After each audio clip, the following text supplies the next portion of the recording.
ബഹുമാനപ്പെട്ട അധ്യക്ഷൻ, ഗുരുജനങ്ങളെ, പ്രിയപ്പെട്ടവർ,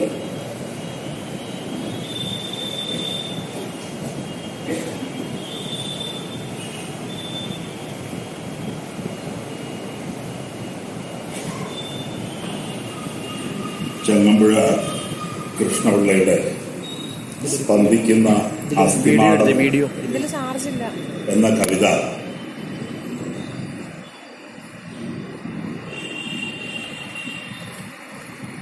വളരെ കുട്ടിക്കാലത്ത് ഞാൻ വായിച്ചിട്ടുള്ളതാണ്. കഴിഞ്ഞ അരനൂറ്റാണ്ടിനുള്ളിൽ എത്രയാവർത്തി അത് വായിച്ചിട്ടുണ്ട് എന്നെനിക്ക് ഓർമ്മയില്ല. ഒരു നല്ല കവിത നമ്മൾ ഒരു കാലത്തും വായിച്ചു തീരുന്നില്ല.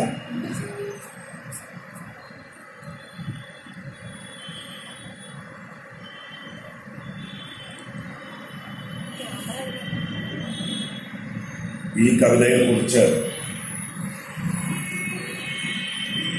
ഇത്രയും കാലത്തെ ജീവിതാനുഭവങ്ങളുടെയും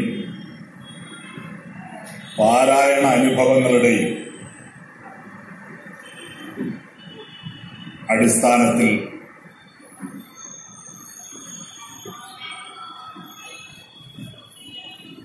എനിക്ക് തോന്നിയിട്ടുള്ള കുറച്ച് കാര്യങ്ങളാണ് ഞാൻ ഈ സായാഹ്നത്തിൽ പറയാൻ ആഗ്രഹിക്കുന്നത്.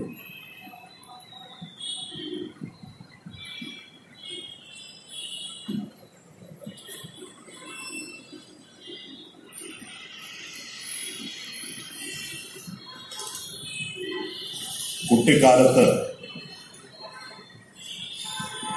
വായിക്കുമ്പോഴെനിക്ക്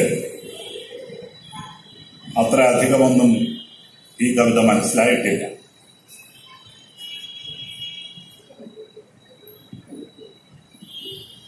ഇന്ന് വായിക്കുമ്പോൾ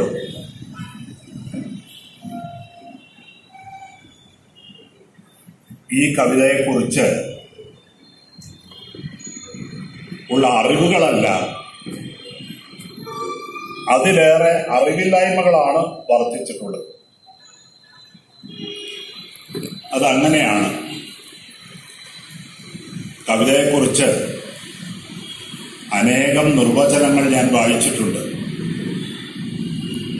ഭാരതീയവും പാശ്ചാത്യവുമായ നിർവചനങ്ങൾ. പക്ഷെ എനിക്ക് ബോധ്യപ്പെട്ട ഒരേ ഒരു നിർവചനം അതൊരു കവിയുടേതല്ല, ഒരു കവിയുടെ ഭാര്യ നൽകിയ നിർവചനമാണ്. റഷ്യൻ കവി ഓസിഫ് മെൻഡൽസ്റ്റാൻ അദ്ദേഹത്തിന്റെ കവിതകൾ ഇംഗ്ലീഷിലേക്ക് തർജ്ജമ ചെയ്ത് എന്റെ കൗമാരകാലത്ത് പെൻഗ്വിൻ പ്രസിദ്ധീകരിച്ചത് വായിച്ചപ്പോൾ അതിന് ആമുഖം എഴുതിയത് അദ്ദേഹത്തിന്റെ പത്നിയായിരുന്നു. ഒരു ചെറിയ കുറിപ്പ്.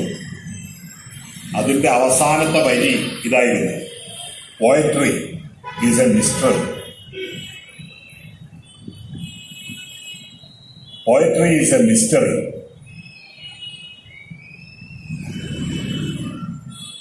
ദുർജ്ഞേയമായ ഒരു പ്രതിഭാസമാണ് കവിത എന്ന വാസ്തവം ഈ പ്രായത്തിൽ, ഈ സായാഹ്നത്തിലും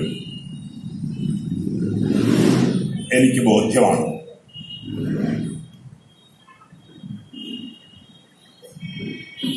അപ്പൊ ഞാൻ ഈ കവിതയെക്കുറിച്ചുള്ള കാര്യങ്ങളെല്ലാം മനസ്സിലാക്കിയ, എല്ലാം അറിഞ്ഞ ഒരാളാണ് എന്ന് ഒരു തരത്തിലും നിങ്ങൾ തെറ്റിദ്ധരിക്കുകയില്ല എന്ന് വിശ്വസിക്കുന്നു.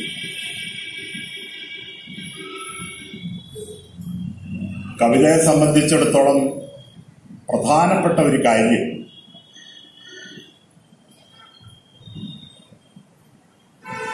അത് പഠിപ്പിക്കുന്ന സാഹിത്യ അധ്യാപകൻ എന്തൊക്കെ പറഞ്ഞാലും, ആ കവിതയെക്കുറിച്ച് പഠനങ്ങൾ എഴുതുന്ന നിരൂപകരും പണ്ഡിതന്മാരും എന്തെല്ലാം പറഞ്ഞാലും, ഓരോ വ്യക്തിയും കവിതയെ വിലയിരുത്തുന്നത് സ്വന്തം പാരായണ അനുഭവത്തിന്റെ അടിസ്ഥാനത്തിലാണ്. നമ്മൾ വായിക്കുമ്പോൾ നമുക്ക് എന്തനുഭവപ്പെടുന്നു എന്നതിന്റെ അടിസ്ഥാനത്തിലാണ് ഓരോ വായനക്കാരനും കവിതയെ വിലയിരുത്തുന്നത്. അതുകൊണ്ടാണ് പണ്ഡിതന്മാരുടെ അഭിപ്രായങ്ങൾ കുറെ കാലം കഴിയുമ്പോൾ അപ്രസക്തമായി പോകുന്നു. നമ്മുടെ മലയാളത്തിൽ നിന്നൊരു ഉദാഹരണം പറയാം. പഴയ ഒരു ശ്ലോകമുണ്ട് പണ്ഡിതന്മാരുടെ മനോഭാവത്തെ പ്രകാശിപ്പിക്കുന്ന. ആശാൻ ആശയഗംഭീരൻ, വള്ളത്തോൾ ശബ്ദസുന്ദരൻ, ഉള്ളൂർ ഉജ്ജ്വല ശബ്ദാഢ്യൻ, കെ.സി. മൂന്നും തികഞ്ഞവൻ എന്നാണ്. കെ.സി. കേശവപിള്ള മൂന്നും തികഞ്ഞവനാണ്.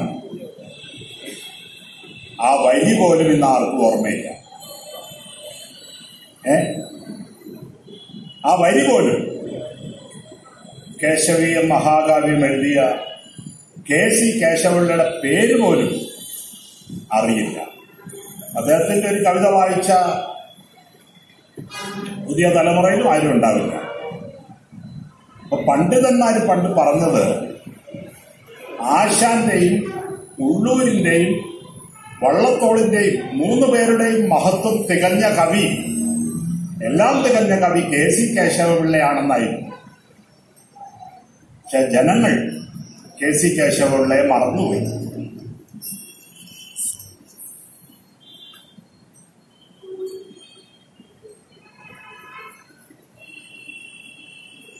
ആ കവിയുടെ കാവ്യങ്ങളൊന്നും ആരും ഓർക്കാറില്ല.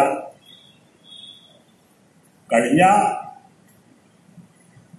ഒരു 1/4 നൂറ്റാണ്ടിനിടയിലെങ്കിലും ഇതുപോലൊരു വേദിയിൽ കെ.സി. കേശവപിള്ള പരാമർശിക്കപ്പെടുന്നത് ഈ സന്ദർഭത്തിൽ മാത്രമായിരിക്കും എന്ന് ഞാൻ വിചാരിക്കും.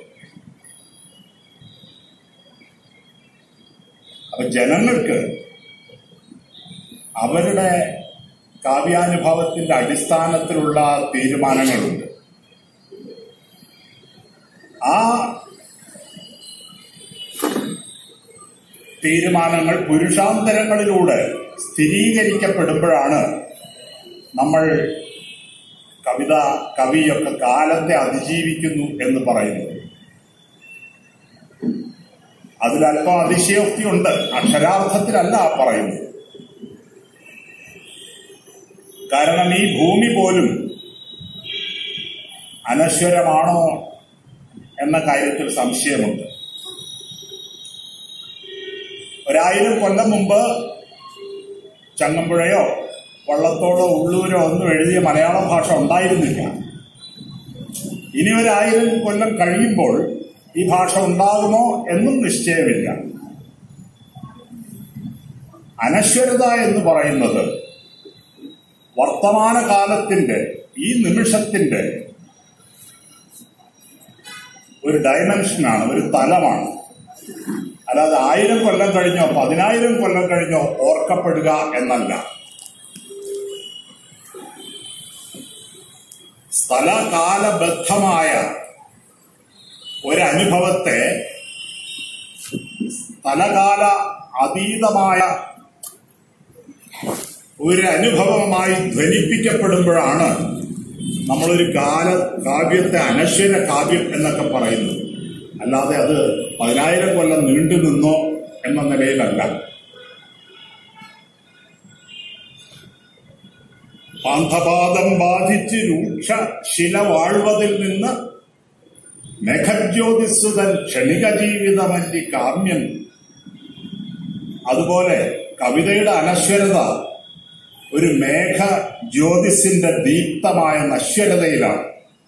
അല്ലാതെ പാന്തപാദം ബാധിച്ച് 10,000 കൊല്ലം കിടക്കുന്ന ഒരു ശിലയുടെ അനശ്വരതയല്ല.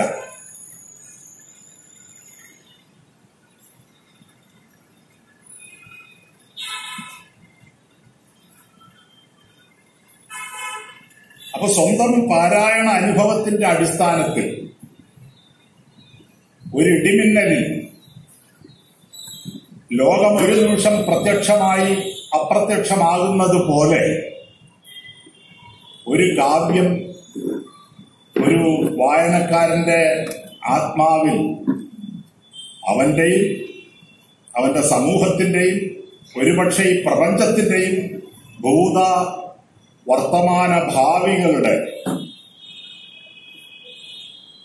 ഒരു ക്ഷണദർശനം ദീപ്തമാക്കും.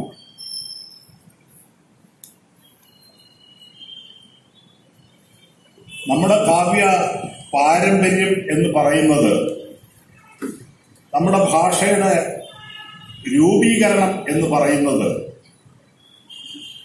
നമ്മുടെ കലാലയങ്ങളിലും വിദ്യാലയങ്ങളിലുമൊക്കെ അതിന്റെ ചരിത്രം പഠിപ്പിക്കാറുണ്ട്. ഒരു കവിയും ശൂന്യതയിൽ നിന്ന് അവതരിക്കുന്നില്ല. അയാൾക്കൊരു ജീനിയോളജി ഉണ്ടായിരിക്കും. അയാളൊരു പാരമ്പര്യത്തിലാണ് ജനിക്കുന്നത്.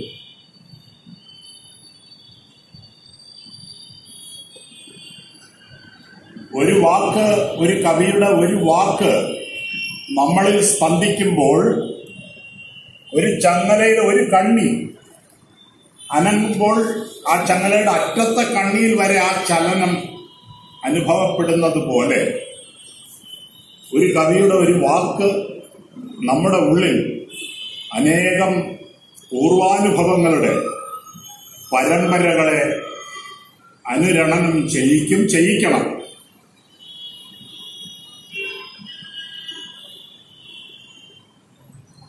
ഒരു കവിത നമ്മുടെ മസ്തിഷ്കത്തെ മാത്രം അഭിസംബോധന ചെയ്താൽ പോരാ.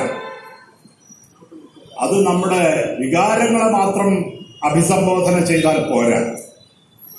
അത് നമ്മുടെ ജന്മവാസനകളെ മാത്രം അഭിസംബോധന ചെയ്താൽ പോരാ. അത് നമുക്കറിയാവുന്നത് മാത്രമല്ല, നമ്മുടെ നിലനിൽപ്പിന്റെ നമുക്കറിയാവുന്നതും അറിയാത്തതുമായ എല്ലാ തലങ്ങളെയും അഭിസംബോധന ചെയ്യണം. അങ്ങനെ ചെയ്യുന്നില്ല എങ്കിൽ ആ കവിത നമ്മുടെ ഉള്ളിൽ ആ കവിത വായിച്ച അനുഭവം നിലനിൽക്കുകയില്ല.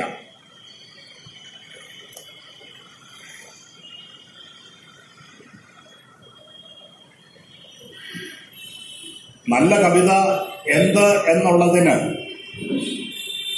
ലക്ഷണശാസ്ത്രങ്ങൾ വെച്ച് ലക്ഷണം പറഞ്ഞ് തെളിയിക്കാവുന്നതല്ല. വീണ്ടും വീണ്ടും വായിക്കാൻ നിങ്ങളെ പ്രേരിപ്പിക്കുന്ന കവിത ഏതോ അതാണ് നല്ല കവിത. ആവർത്തിച്ച് വായിക്കാൻ നിങ്ങളെ പ്രേരിപ്പിക്കാത്ത ഒരു കവിത, അത് ഞാൻ എഴുതിയതായാലും ആരെഴുതിയതായാലും നല്ല കവിതയല്ല. വീണ്ടും വീണ്ടും നിങ്ങളെ ക്ഷണിക്കാത്ത ഒരു കവിത, ജീവിതകാലം മുഴുവൻ ഒഴിയാബാധയായി നിങ്ങളെ പിന്തുടരാത്ത ഒരു കവിത, അത് നല്ല കവിതയാണെന്ന് ഞാൻ കരുതുന്നില്ല. എന്റെ ഒരേ ഒരു മാനദണ്ഡം കവിതയുടെ നിത്യപാരായണ ക്ഷമതയാണ്. എത്ര വായിച്ചാലും വീണ്ടും വായിക്കാൻ തോന്നിപ്പിക്കണം ഒരു നല്ല കവിത. ഞാൻ നേരത്തെ പറഞ്ഞു, ഈ കവിത ഞാൻ ഒരുപാട് വായിച്ചിട്ടുണ്ട്, ഇനിയും വായിക്കാൻ തയ്യാറാണ് മരണം വരെ. അതിന് കാരണം അത് ചങ്ങമ്പുഴയുടെ കവിത മാത്രമായതുകൊണ്ടല്ല, എന്റെ ഭാഷയുടെ കാവ്യ പാരമ്പര്യത്തിന്റെ എന്റെ അനുഭവങ്ങൾ ആവിഷ്കരിക്കാൻ എനിക്ക് ചരിത്രത്തിലൂടെ കൈവന്ന ഈ മലയാള ഭാഷ എന്ന സാമഗ്രിയുടെ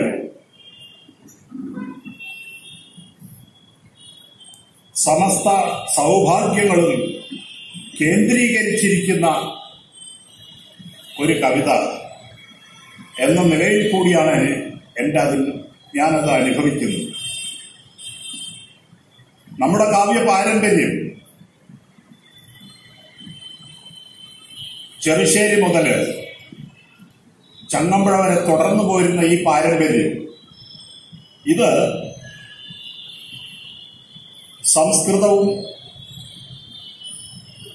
പ്രാചീന മലയാളവും പിൽക്കാല മലയാളവും ഒക്കെ ചേർന്ന വളരെ സാമാന്യമായി പറഞ്ഞാൽ സംസ്കൃത കാവ്യ സംസ്കാരവും നമ്മുടെ നാടോടി സംസ്കാരവും നാടോടി കാവ്യ സംസ്കാരവും കൂടി സമന്വയിച്ച് രൂപം കൊണ്ട ഒരു കാവ്യ പാരമ്പര്യമാണ്. ഇടയ്ക്ക് വള്ളത്തോളും ഉള്ളൂരും ആശാനുമൊക്കെ സംസ്കൃത പാരമ്പര്യത്തിലേക്ക് കൂടുതൽ പോയിട്ടുണ്ട്. അതിന് കാരണം ആ കാലഘട്ടത്തിലെ കൊളോണിയൽ വാഴ്ചയ്ക്ക് എതിരായ ഒരു സാംസ്കാരിക പ്രതിരോധം എന്ന നിലയിൽ കൂടിയാണ്. നമ്മുടെ ദേശീയ പ്രസ്ഥാനത്തിന്റെ രൂപീകരണ ഘട്ടത്തില് ഒരു പ്രധാന പ്രവണതയായിരുന്നു അത്. വേദങ്ങളും ഉപനിഷത്തുകളും അടക്കം ഇതിഹാസങ്ങളും സംസ്കൃത മഹാകാവ്യങ്ങളും അടക്കം ഉള്ള വലിയ പാരമ്പര്യം മുഗൾ കാലഘട്ടം മുതൽ നമ്മളൊരു സാംസ്കാരിക പ്രതിരോധമായി സ്വാംശീകരിക്കുന്ന പ്രവണതയുണ്ടായിരുന്നു. ആ പാരമ്പര്യത്തെ നമ്മുടെ ഭാഷയിലേക്ക് ഭാഷകളിലേക്ക് പകർത്തുന്ന ഒരു പാരമ്പര്യമുണ്ടായിരുന്നു. അതാണ് ചെറുശ്ശേരി ചെയ്തത്, അതാണ് എഴുത്തച്ഛൻ ചെയ്തത്. അതുതന്നെയാണ് 24-ാം വയസ്സിൽ വാൽമീകി രാമായണ തർജ്ജമയിലൂടെയും 70-ാം വയസ്സിൽ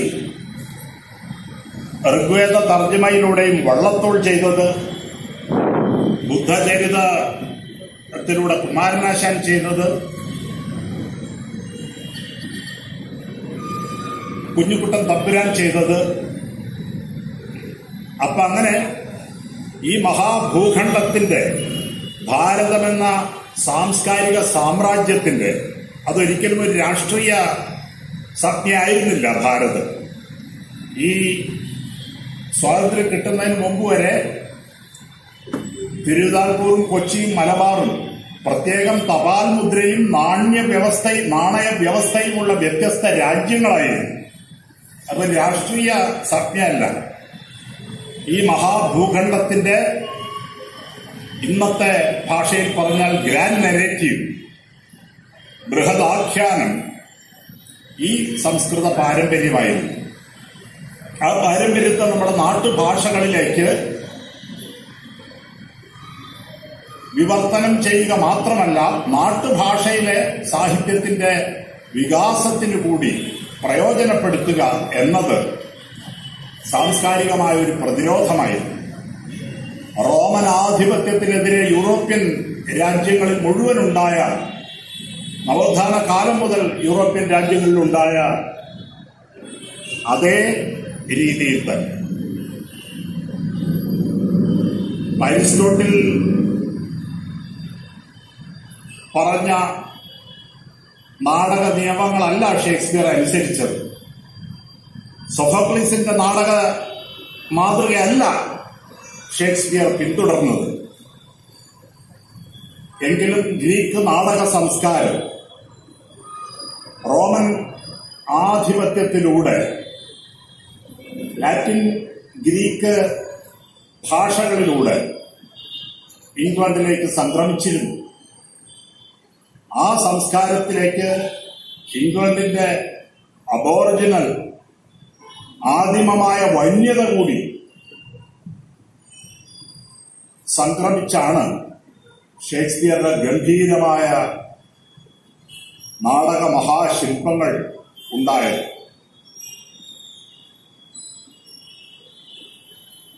അതുപോലെ ഫ്രഞ്ച്, ജർമ്മൻ തുടങ്ങിയ ഭാഷകളിലും റോമൻ ആധിപത്യത്തിന്റെ വഴിയിലൂടെ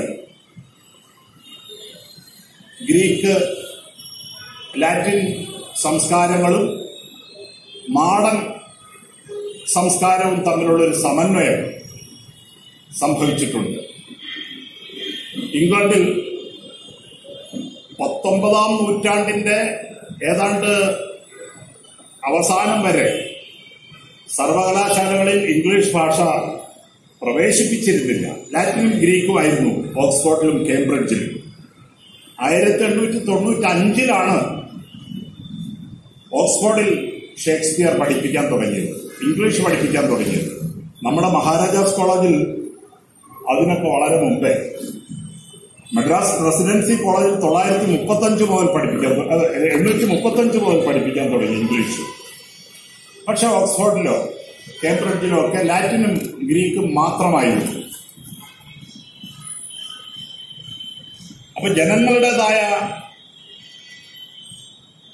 സംസ്കാരത്തിൽ നിന്ന് ഒരു പാരമ്പര്യം രൂപപ്പെടുന്നത് ഈ അധിനിവേശ സംസ്കാരങ്ങളുടെ ചൈതന്യം കൂടി ഉൾക്കൊണ്ടുകൊണ്ടാണ്. യൂറോപ്പിൽ, നമ്മുടെ ഇന്ത്യയിലും അങ്ങനെ തന്നെ.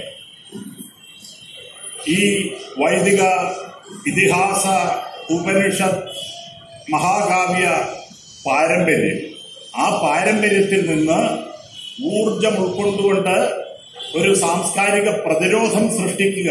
600 കൊല്ലത്തെ മുഗൾ ഭരണത്തിന് കീഴിലും 200 കൊല്ലത്തെ ബ്രിട്ടീഷ് ഭരണത്തിന് കീഴിലും ഇന്ത്യൻ ജനതയുടെ സർഗഭാവന അനുഷ്ഠിച്ച ഒരു യജ്ഞമായിരുന്നു. നമ്മുടെ മലയാളത്തിലും അങ്ങനെ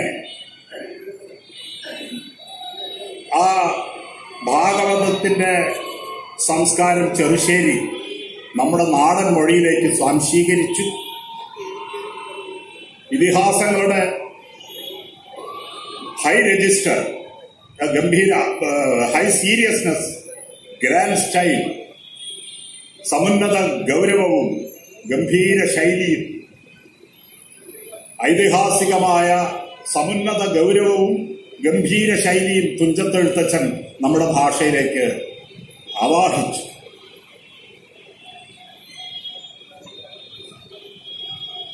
നമ്മുടെ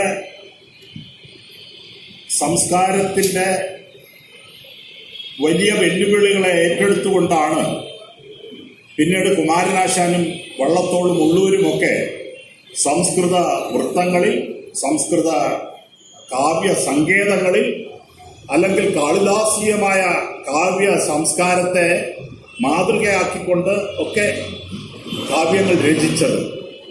പക്ഷെ പതുക്കെ പതുക്കെ ഈ നാടോടി കാവ്യ സംസ്കാരത്തിന്റെ സംക്രമം കൂടിക്കൂടി വരികയും പോർച്ചുഗീസുകാരുടെ കാലത്ത് എഴുത്തച്ഛൻ നമ്മുടെ ജനകീയ കാവ്യ പാരമ്പര്യത്തിലെ ദ്രാവിഡ വൃത്തങ്ങളെ എങ്ങനെ സംസ്കരിച്ച് സംസ്കൃതവൽക്കരിച്ച് തത്വചിന്തയും ധർമ്മശാസ്ത്രവും ഒക്കെ കൈകാര്യം ചെയ്യാവുന്നത്ര സൂക്ഷ്മമായ ഗംഭീരമായ ഭാഷയാക്കി നമ്മുടെ ഭാഷയെ മാറ്റിയോ?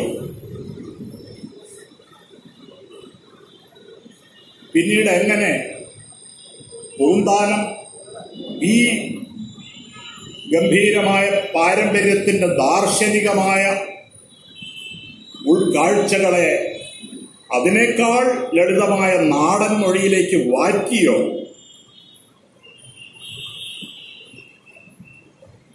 അതുപോലെ പിന്നീട് വള്ളത്തോളും കുമാരനാശാനും ഒക്കെ നമ്മുടെ നാടൻ കാവ്യ പാരമ്പര്യത്തെ സ്വീകരിക്കുകയാണ് ചെയ്തത്. കുമാരനാശാൻ കരുണയിലും ചണ്ടാല ഭിക്ഷുകിയിലുമൊക്കെ നമ്മുടെ സംസ്കൃത വൃത്തങ്ങൾ വിട്ട് നമ്മുടെ ദ്രാവിഡ വൃത്തങ്ങളിലേക്ക് വരികയും ദുരവസ്ഥയിലുമൊക്കെ അങ്ങനെ ജനകീയ കാവ്യ പാരമ്പര്യവുമായി അവരുടെ ഭാവനയുടെ സൗഭാഗ്യങ്ങളെ ലയിപ്പിക്കുകയും ചെയ്തു. വള്ളത്തോളിന്റെ സാഹിത്യമഞ്ജരി, കുമാരനാശാന്റെ പിൽക്കാല ഖണ്ഡകാവ്യങ്ങൾ അവർക്ക് ശേഷം വന്ന ചങ്ങമ്പുഴ അടക്കമുള്ള വൈലോപ്പിള്ളി, കുഞ്ഞിരാമൻ നായർ, ശങ്കരക്കുറുപ്പ്, അങ്ങനെയുള്ളവരെല്ലാം, ബാലാമണിയമ്മ, അവരെല്ലാം പിന്നീട് ഈ സമന്വിതമായ പാരമ്പര്യത്തെ മുന്നോട്ട് കൊണ്ടുപോയവരാണ്. ചങ്ങമ്പുഴയാകട്ടെ ഈ സംസ്കൃത പാരമ്പര്യത്തിന്റെയും നാടൻ ജനകീയ കാവ്യ പാരമ്പര്യത്തെയും സമന്വയത്തെ അതിന്റെ പരമകാഷ്ഠയിൽ എത്തിച്ച ആളാണ്. ആ രണ്ട് പാരമ്പര്യത്തിന്റെയും സമന്വയം നമുക്ക് ഈ കവിതയിൽ കാണാം. ഞാൻ ഇത്രയും വിസ്തരിച്ചു പറഞ്ഞത് ഈ കവിതയുടെ ജീനിയോളജിയെ കുറിച്ചാണ്.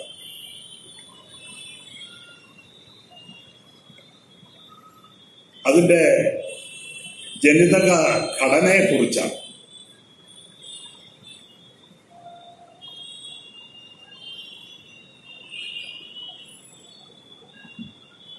ജീവിതത്തിന്റെ ക്ഷണികതയെക്കുറിച്ചുള്ള അവബോധം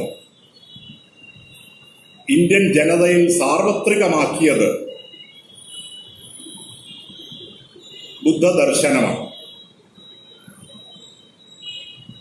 ബുദ്ധദർശനം പ്രഖ്യാപിച്ചു, സർവം ക്ഷണികം, സർവം ശൂന്യം, സർവം പ്രതീതി.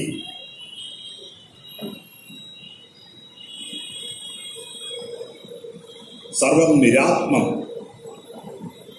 പക്ഷെ അത് മനുഷ്യന് സ്വീകരിക്കാൻ പറ്റുന്ന, ഉൾക്കൊള്ളാൻ പറ്റുന്നതിനും അപ്പുറമായിരുന്നു. കാരണം സ്ഥിരമായി എന്തെങ്കിലും ഒന്ന് ഉണ്ടായിരിക്കണം എന്നത് നമുക്ക് ജീവിക്കാൻ, മുന്നോട്ട് പോകാൻ അനിവാര്യമായ ഒരു വിശ്വാസം. എടപ്പള്ളി തന്നെ രാഘവൻപിള്ള എഴുതിയിട്ടുണ്ട് ജീവിക്കാൻ ആവശ്യമായ 3 കാര്യങ്ങളെക്കുറിച്ച്: സ്നേഹവും വിശ്വാസവും പ്രതീക്ഷയും. അത് ക്രൈസ്തവ മൂല്യങ്ങളുമാണ്. Love, faith and hope. അത് വേണമെങ്കിൽ സ്ഥിരമായി എന്തെങ്കിലും ഒന്നുണ്ട് എന്നുള്ളൊരു ബോധം മനുഷ്യന് വേണം. കുമാരനാശാൻ പറയും, ചൊല്ലാം തീയുടെ തീക്ഷ്ണദന്തമണയാതെ അത്യന്ത സൂക്ഷ്മ അംഗമായി തെല്ലാശാസ്പദമങ്ങ് തടിയിൽ ശേഷിക്കും എക്കാലവും. അല്ലാഞ്ഞാൽ നരവാഴ്ചയില്ല, ഭുവനം പോലും വൃഥാരംഭമാണ്. ഇല്ലാതാം വില കണ്ണുനീരിനും അതിങ് ആർക്കാനും ഓർക്കാവത്. ഈ ക്ഷണികതയുടെ അവബോധം നമ്മുടെ സാഹിത്യത്തിൽ പ്രസരിക്കുന്നതിന് ഉപനിഷത്തുകളും ബുദ്ധദർശനവും വലിയ സംഭാവന ചെയ്തിട്ടുണ്ട്. ബുദ്ധദർശനത്തിന് ഘടകവിരുദ്ധമായ അദ്വൈത വേദാന്ത ദർശനം അവതരിപ്പിച്ച ശങ്കരാചാര്യർ പോലും ലോകം ശോകഹതം ച സമസ്തം എന്ന് നിസ്സംശയമായി പറഞ്ഞ ആളാണ്. ലോകം ശോകഹതം ച സമസ്തം. അതിനു മുമ്പ് ഈ ശോകത്തെ, ഭവഭൂതി, കാവ്യാനുഭവത്തിന്റെ അന്തസത്തയായി തന്നെ വ്യാഖ്യാനിച്ചിട്ടുണ്ട്. ഏകോരസ ഏവ കരുണ. ചമ്പത്തിൽ ചാത്തുക്കുട്ടി മന്നാടിയാർ ഉത്തരരാമചരിതത്തിൽ ആ ശ്ലോകം ഇങ്ങനെ തർജ്ജമ ചെയ്യുന്നു: കരുണം ഒരു രസം താൻ ഹേതുഭേദേന നാനാപരിണതിയ വഹിച്ചിടുന്നിരെ മാറി മാറി. തിര, നുര, തരി എന്നീ രൂപഭേദങ്ങൾ കാണായി വരികിലും അവയെല്ലാം വെള്ളമത്രയെ നനച്ചാൽ.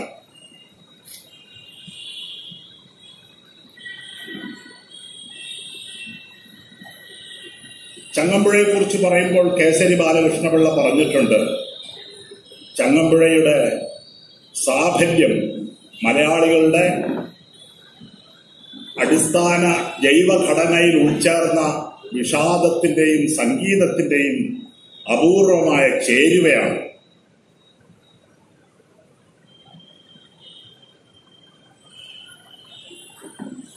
ഈ വൈകാരികവും ചിന്താപരവുമായ വലിയ പാരമ്പര്യത്തിന്റെയും പശ്ചാത്തലത്തിന്റെയും ആധുനികവൽകൃതമായ ആധുനിക പാശ്ചാത്യ ജീവിത സങ്കല്പങ്ങളെ കൂടി ചേർത്ത് സമന്വയിച്ച ഒരു ഭാവപ്രപഞ്ചമാണ് ഈ സ്പന്ദിക്കുന്ന അസ്ഥിമാടം എന്ന കവിതയിൽ എനിക്ക് അനുഭവിക്കാൻ കഴിഞ്ഞു. ആദ്യം ഈ കവിത അവതരിപ്പിക്കുന്നത് കാലത്തിന്റെ ഒരു പ്രയാണബോധമാണ്. Passage of time. അബ്ദമൊന്നു കഴിഞ്ഞിതാ വീണ്ടും ആ സുദിനമെൻ അതെൻമുന്നിലെത്തി. ഈ ചുരുങ്ങിയ കാലത്തിനുള്ളിൽ എത്ര കണ്ണീർപ്പുഴകൾ ഒഴുകി. അത്തലാൽ അലം വീർപ്പിട്ട് വീർപ്പിട്ട് എത്ര കാമുക ഹൃത്തടം പൊട്ടി.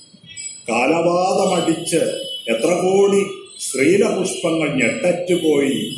പൊട്ടിടാത്തതെന്ത് എന്നിട്ടും അയ്യോ കഷ്ടമിക്കൊച്ചു നീർപ്പോള പോലും.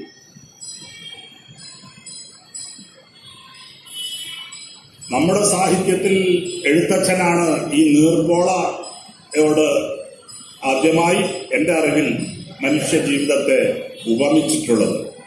ഹരിനാമ കീർത്തനത്തിൽ ഗർഭസ്ഥനായി ഭുവി ജനിച്ചും മരിച്ചും ഉദകപ്പോള പോലെ ജനനാന്ത്യേന നിത്യഗതി ത്വൽഭക്തി വർദ്ധനമുദിക്കേണമെൻ മനസ്സി നിത്യം തൊഴായി വരിക നാരായണായ നമ എന്ന് എഴുത്തച്ഛൻ.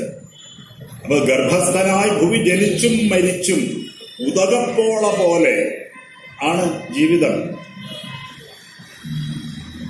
എന്ന എഴുത്തച്ഛന്റെ നിരീക്ഷണം ഈ നീർപ്പോള എന്ന പ്രയോഗം നമ്മളെ ഓർമ്മിപ്പിക്കും.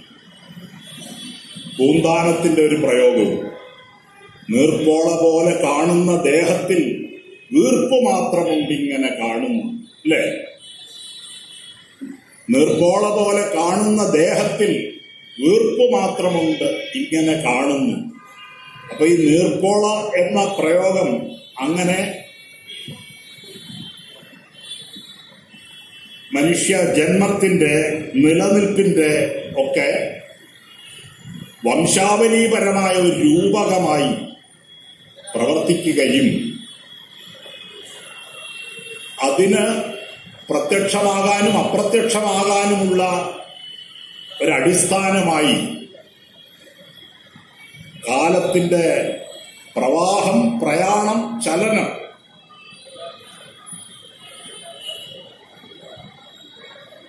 അങ്ങനെ അടിസ്ഥാന ദാർശനിക ഭാവനയെ ഉണർത്തുന്ന ഒരനുഭവ അവതരണത്തിലൂടെയാണ് ഈ കവിത ആരംഭിക്കുന്നത്. നമുക്കറിയില്ല എന്താണ് പറയാൻ പോകുന്നതെന്നോ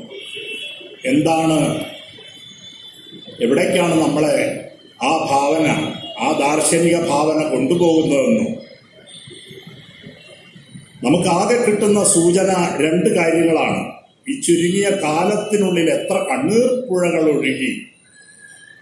ഒരു പ്രതികൂല അനുഭവത്തിന്റെ സാന്നിധ്യമാണ്. അത്തലാൽ അലം വീർപ്പിട്ട് വീർപ്പിട്ട് എത്ര കാമുക ഹൃത്തടം പൊട്ടി. ഈ രണ്ട് വാക്കുകൾ ഒരു പ്രതികൂല അനുഭവത്തിന്റെ അല്ലെങ്കിൽ ജീവിത പരിണതിയുടെ ഒരു അനുഭവത്തിന്റെ സ്മരണ നമ്മളിൽ ഉണർത്തുന്നതാണ്. ആ സ്മരണയ്ക്ക് അങ്ങ് ആദികാവ്യത്തോളം വേരുകളുണ്ട്. സംയോഗാത് വിപ്രയോഗാന്ത.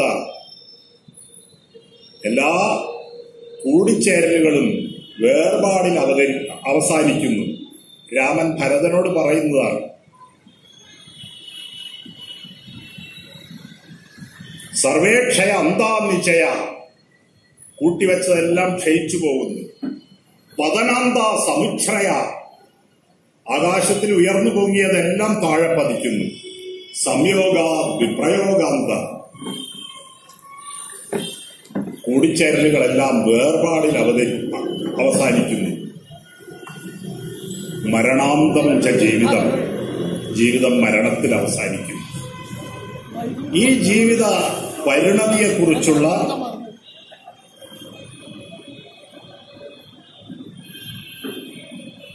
ബോധം, ആ ബോധമാണ് നമ്മുടെ ദാർശനിക ഭാവനയെ ഉണർത്തുന്നത്. ഈ ദുരന്ത ബോധമാണ്. അതുകൊണ്ടാണ് രസവിചാരത്തിൽ ഭരതൻ പറയുന്നത് വിപ്രലംഭ ശൃംഗാരമാണ് രസരാജനെന്ന്. ശൃംഗാരമാണ് രസരാജൻ, അതിൽ തന്നെ വിപ്രലംഭ ശൃംഗാരമാണ് രസരാജനെന്ന്. വിപ്രലംഭ ശൃംഗാരത്തിന്റെ അന്തസത്ത കരുണമായതുകൊണ്ട് ഭവഭൂതി പറയുന്നു ഏകോരസ ഏവ കരുണ. ഈ കരുണരസം ശോകഭാവത്തെ, കരുണരസം നമ്മളിൽ ഉണർത്താൻ ആവശ്യമായ ശോകഭാവത്തെ ആവിഷ്കരിക്കുന്ന ചെറിയ സൂചനകളാണ്. ഈ ചുരുങ്ങിയ കാലത്തിനുള്ളിൽ എത്ര കണ്ണീർപ്പുഴകൾ ഒഴുകി, അത്തലാൽ അലം വീർപ്പിട്ട് എത്ര കാമുക ഹൃത്തടം പൊട്ടി, കാലവാദമടിച്ച് എത്ര കോടി ശ്രീലപുഷ്പങ്ങൾ ഞെട്ടറ്റുപോയി.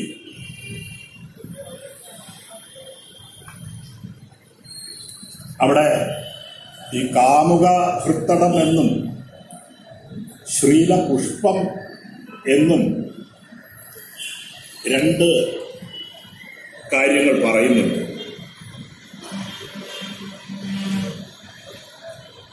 പുഷ്പം ചെടിയുടെ ജനനേന്ദ്രിയമാണ്, നിങ്ങൾക്കറിയാം. അത് പ്രജനനത്തിന്റെ മർമ്മസ്ഥാനമാണ്.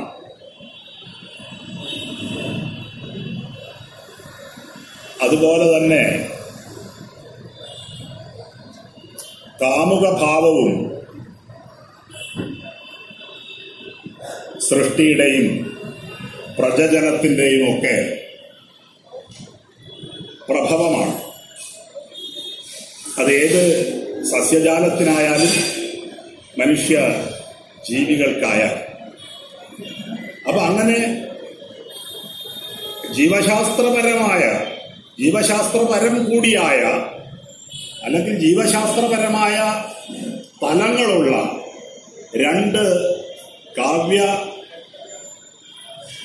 ഭാവനാ ബിന്ദുക്കളെ, രണ്ട് ജീവിത സന്ദർഭങ്ങളെ, പ്രകൃതിയുടെയും മനുഷ്യന്റെയും സർഗാത്മകതയുടെ രണ്ട് സന്ദർഭങ്ങളെ സമന്വയിച്ചുകൊണ്ട് അതിന്റെ ക്ഷണികതയെ, അതിന്റെ നൈഷ്ഠല്യത്തെ സൂചിപ്പിക്കുന്ന ഈ രണ്ട് കരുക്കൾ മാത്രമേ നമ്മുടെ കയ്യിലുള്ളൂ അടുത്ത ഖണ്ഡത്തിലേക്ക് കടക്കുമ്പോൾ. അപ്പൊ നമ്മൾ വിചാരിക്കുന്നു ഇത് ഒരു പ്രേമ കാവ്യമായിരിക്കാനുള്ള സാധ്യതയുണ്ട്.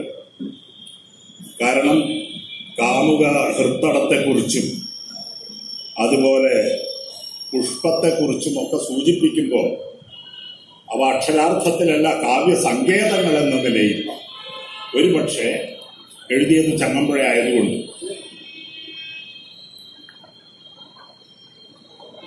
അപ്പൊ അത് sometimes it can be some kind of unrequited love, അസഫലമായ പ്രണയമായിരിക്കാം.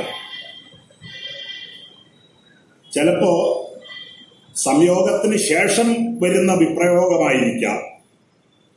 എന്തായാലും ആ സാഫല്യത്തിന് ശേഷം ജീവിതം നീണ്ടു നിൽക്കാൻ പാടില്ല. അസഫലമാണെങ്കിലും ജീവിതം നീണ്ടു നിൽക്കുന്നത് ദുരന്തമാണ്. പക്ഷെ എങ്കിലും നീണ്ടു നിൽക്കുന്നു. ആ ദുരന്തത്തെ സൂചിപ്പിച്ചുകൊണ്ട് പൊട്ടിടാത്തതെന്റെ എന്നിട്ടും അയ്യോ കഷ്ടമിക്കൊച്ചു നീർപ്പോള പോലും.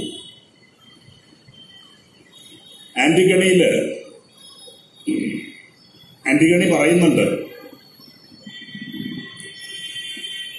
അവളെ കൊല്ലും, വധശിക്ഷയാണ് അവൾക്ക് വിധിച്ചിട്ടുള്ളതെന്ന് പറയുമ്പോൾ ആന്റിഗണി പറയുന്നുണ്ട് ഹൃദയം മരിച്ചുപോയി, പിന്നെ ഇനി എപ്പോ കൊന്നാൽ എന്താണ് എന്ന്. വൈലോപ്പിള്ളി വേറൊരു തരത്തിൽ ഒരു കവിതയിൽ അത് എഴുതിയിട്ടുണ്ട്. ഹൃദയം സ്വയം അന്തരിച്ചു പോയതിനുള്ള ഒരു അനുബന്ധമായിടാമെന്ന്. ഒരു ചെറിയ തേനീച്ച മരിച്ചു കിടക്കുന്നതിനെ പറ്റി ഹൃദയം സ്വയം അന്തരിച്ചു പോയതിനുള്ള ഒരു അനുബന്ധമായിടാം എന്ന്. അപ്പൊ അതുപോലെ ഇവിടെ ഹൃദയം മരിച്ചു പോയിട്ടും വീണ്ടും ജീവിതം നീണ്ടുപോകുമ്പോ ഇങ്ങനെ തോന്നും. എങ്ങനെ? പൊട്ടിടാത്തതെന്ത് എന്നിട്ടും അയ്യോ കഷ്ടം ഈ കൊച്ചു നീർപ്പോള പോലും. നീർപ്പോള എന്ന വാക്ക് നമ്മളിൽ ഉണർത്തുന്ന ചിത്തലീലകളുടെ താരാപഥത്തെക്കുറിച്ച് ഞാൻ നിങ്ങളോട് പറഞ്ഞു.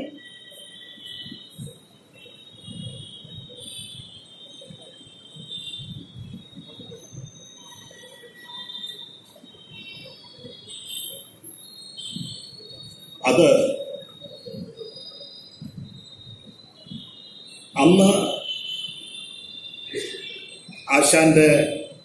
ആശാൻ കവിത ഉണ്ടാക്കിയ ഒരു വലിയ ഭാവപ്രപഞ്ചമുണ്ട്. സ്തോഭ ഭരിതവും ശോകസങ്കുലിതവുമായ ഒരു ഭാവപ്രപഞ്ചം. ആശാൻ തന്നെ എഴുതിയിട്ടുണ്ട്, പ്രത്യക്ഷക്ഷണം ആത്മഭോഗ സദൃശം ഭാവിച്ചിടും ഭാവിയെ, സ്മൃത്യാരൂഢ സുഖാസുഖങ്ങളിൽ നിറം ചേർക്കും തനിക്കൊത്തപോൽ, മർത്യൻ നീണ്ടൊരു കാലതന്തു നടുവേ നിൽക്കുന്നു, ചൂടൊന്നുപോൽ മധ്യം കത്തിയെഴും ശലാകയുടെ രണ്ടറ്റത്തുമെത്തുന്നിതേ എന്ന്. വീണ്ടും അദ്ദേഹം എഴുതുന്നു, ശോകത്താലിഹ യോഗസംഗതി സമാധാനം തരുന്നില്ലെനിക്ക്, ഏകുന്നീല ചിദാനുഭൂതിരസം ഇന്ന് അധ്യാത്മബോധം ചിരം, ഹാ കഷ്ടം സുഖമല്ലതാൻ സുഖവും ഇല്ല ഐകാന്തികം സൗഖ്യം, ഈ ലോകപ്രീതി ദശാനിബന്ധനി ഉപാസിക്കുന്നു ദുഃഖത്തെ ഞാൻ. നേരത്തെ ഞാൻ ഉദ്ധരിച്ച ശങ്കരാചാര്യരുടെ വാക്യത്തിന്റെ ലോകം ശോകഹതം ച സമസ്തം എന്ന വാക്യത്തിന്റെ ഒരു വിപുലീകരണമാണ് ഉപാസിക്കുന്നു ദുഃഖത്തെ ഞാൻ. ആ പൂർവകവിയുടെ ദുഃഖ ഉപാസനയുടെ ഒരു ജ്വാല ഏറ്റുവാങ്ങിക്കൊണ്ടാണ് അടുത്ത ഖണ്ഡം ആരംഭിക്കുന്നത്. ദുഃഖചിന്തേ മതി മതി ഏവം ഞെക്കിടായിക നീ എൻ മൃദുചിത്തം, ഈ സുദിനത്തിലെങ്കിലും അല്പം വിശ്രമിക്കാൻ എനിക്കുണ്ട് മോഹം, ആകയാൽ ഇന്ന് അകമലിഞ്ഞ് എന്നിലേകണേ നീ അതിന് അനുവാദം.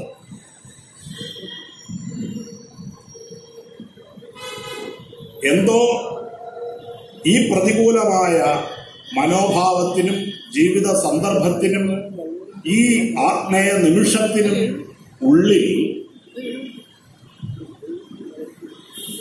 ഒരു ചെറിയ അനുകൂല അനുഭവത്തിന്റെ സ്മരണ.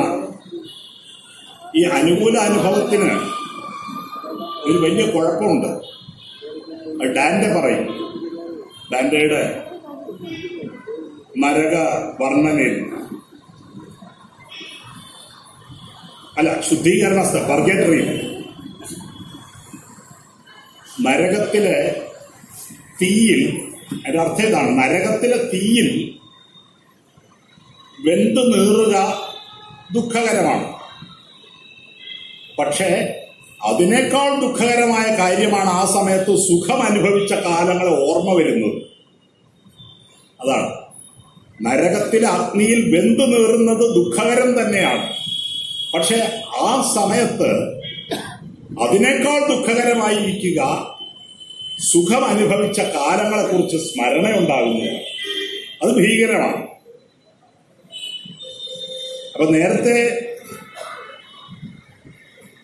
അവതരിപ്പിച്ച ഖണ്ഡത്തിലെ വിഷാദത്തിന്റെയും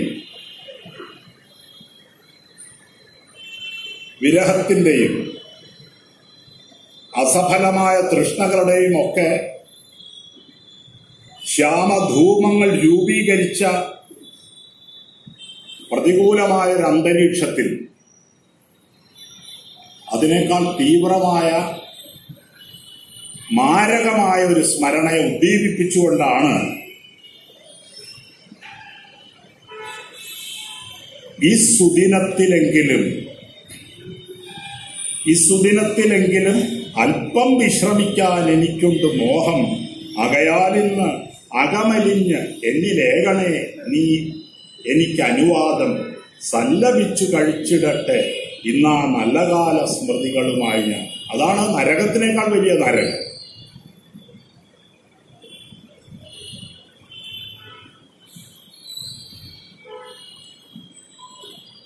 ആ നരകത്തിനേക്കാൾ വലിയ നരകത്തിൽ നിന്നുകൊണ്ടാണ്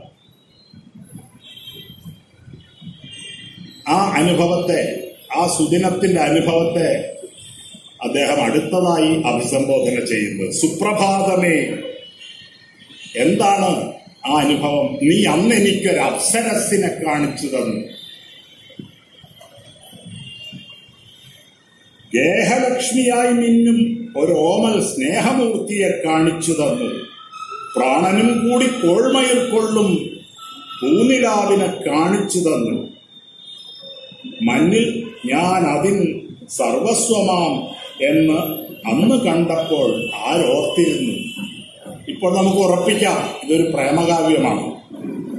പക്ഷെ അവിടെ ഒരു ചെറിയ പ്രശ്നമുണ്ട്. ഈ അപ്സരസ് എന്ന് വിശേഷിപ്പിക്കപ്പെടുന്ന ഈ കഥാപാത്രം ഗേഹലക്ഷ്മിയാണ്. നമ്മൾ അവിവാഹിതകളെ ഗേഹലക്ഷ്മി എന്നോ ഗൃഹലക്ഷ്മി എന്നോ വിശേഷിപ്പിക്കാറില്ല. വിവാഹിതയായ ഒരു സ്ത്രീയെയാണ് വിശേഷിപ്പിക്കുന്നത്. അത് നമുക്ക് ചെറിയൊരു ആശയക്കുഴപ്പമുണ്ടാകും. സാധാരണ ഒരു പ്രേമ കവിതയിൽ വിവാഹിതയായ ഗൃഹലക്ഷ്മിയായ വീട്ടമ്മയായ ഒരു സ്ത്രീ നായികയായി വരുന്നത്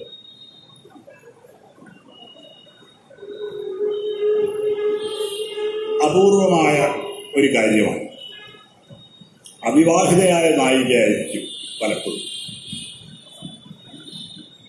പക്ഷേ ആ നായികയെ വിശേഷിപ്പിക്കുന്നത് രണ്ട് വിശേഷണങ്ങളാണ്. ഒന്ന്, ഗേഹലക്ഷ്മിയായി മിന്നും ഒരു ഓമൽ സ്നേഹമൂർത്തിയെ കാണിച്ചു തന്നു. പ്രാണനും കൂടി കോൾമയിൽ കൊള്ളും പൂനിലാവിനെ കാണിച്ചു തന്നു. അത് ആ ദർശനത്തിന്റെ ശീതളാനുഭവത്തെ ആവിഷ്കരിക്കാനുള്ള ഒരു രൂപക അതിശയോക്തി, മെറ്റോണമി പ്രയോഗിച്ചതാണ്. പ്രാണനും കൂടി കോൾമയിൽ കൊള്ളും പൂനിലാവിനെ കാണിച്ചു തന്നു.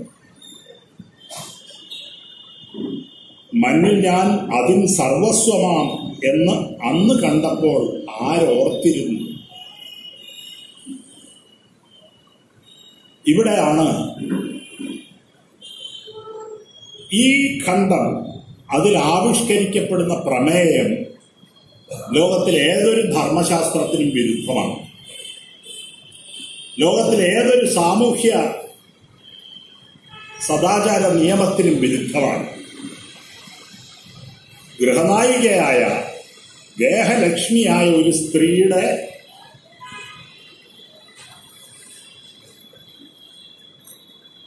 സർവസ്വം മറ്റൊരാളാണെന്ന് പറയും.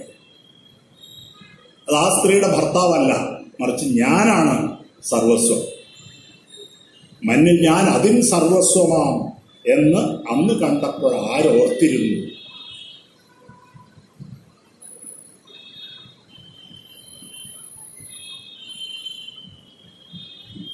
അത് വലിയ കുഴപ്പം പിടിച്ച ഒരു പ്രശ്നമാണ്. അത് ഒരു വെല്ലുവിളിയാണ്. കാരണം ഏതൊരു സമൂഹത്തിന്റെയും അടിസ്ഥാനപരമായ നിലനിൽപ്പ് പണ്ട് മുതൽ ഇന്നും, ആദികാവ്യത്തിൽ മുതലും സ്ത്രീയുടെ ചാരിത്രത്തെ അടിസ്ഥാനമാക്കിയാണ്. എല്ലാ മതങ്ങളും ഈ സമൂഹത്തെ നിലനിർത്താൻ ആവശ്യമായ ഏറ്റവും പ്രധാനപ്പെട്ട കാര്യമായി പറയുന്നത് ഈ കുടുംബത്തിന്റെ നിലനിൽപ്പാണ്. അതിനെ ആണ് തകർക്കുന്നത്. മഞ്ഞിൽ ഞാൻ അതിൻ സർവസ്വമാം എന്നന്ന് കണ്ടപ്പോൾ ആരോർത്തിരുന്നു എന്ന്. എല്ലാ മതങ്ങളും സമൂഹത്തെ നിലനിർത്തുന്നത് സ്ത്രീയെ നിയന്ത്രിച്ചുകൊണ്ടാണ്. എന്താണ് ഭഗവാൻ പറയുന്നത്? സ്ത്രീഷു ദുഷ്ടാസു വാർഷ്ണേയ ജായതേ വർണ്ണസങ്കര. സ്ത്രീ പിഴച്ചുപോയാൽ അവളുടെ ജീവിതം നശിക്കും എന്നല്ല പറയുന്നത്. വർണ്ണസങ്കരമുണ്ടാകും, അതുവഴി സമൂഹം നശിക്കുമെന്നാണ്. ഒരു സ്ത്രീ പിഴച്ചുപോയാൽ അവളുടെ ജീവിതം നശിച്ചു എന്നല്ല പറയുന്നത്. വർണ്ണസങ്കരമുണ്ടാകും, അതുവഴി സമൂഹം നശിക്കുമെന്നാ പറയുന്നത്. സ്ത്രീഷു ദുഷ്ടാസു വാർഷ്ണേയ ജായതേ വർണ്ണസങ്കര. അതിന്നും ആ വർണ്ണസങ്കരം, വർണ്ണം എന്ന സങ്കല്പം ഏട്ടിലെ പശുവാണ്, അതിന്റെ യാഥാർത്ഥ്യം ജാതിയാണ്. ഇന്നും ഇന്ത്യയിൽ മറ്റൊരു ജാതിക്കാരനെ കല്യാണം കഴിച്ചു എന്ന് പറഞ്ഞ് ഈ കഴിഞ്ഞ 10 കൊല്ലത്തിനിടയിൽ ഇന്ത്യയുടെ പല ഭാഗങ്ങളിൽ, തമിഴ്നാട് മുതൽ അങ്ങ് UP വരെ എത്രയോ ചെറുപ്പക്കാരെ തല്ലിക്കൊന്നിരിക്കുന്നു. ആ തല്ലിക്കൊല്ലാൻ അനുവാദം കൊടുക്കുന്ന ഭാരതീയ സംസ്കാരത്തിന്റെ സാരസർവസ്വമായ വരികളാണ് സ്ത്രീഷു ദുഷ്ടാസു വാർഷ്ണേയ ജായതേ വർണ്ണസങ്കര.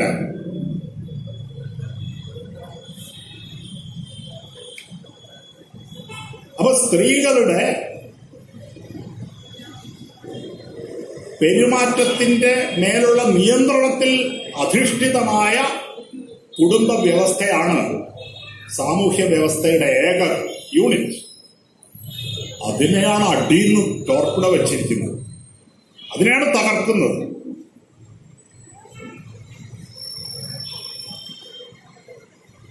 ഈ കാവ്യത്തിലെ നായിക ഗേഹലക്ഷ്മിയാണ്, സ്നേഹമൂർത്തിയുമാണ്. അവരുടെ ഡ്യൂട്ടിയൊക്കെ അവർ കൃത്യമായിട്ട് ചെയ്യുന്നുണ്ട്.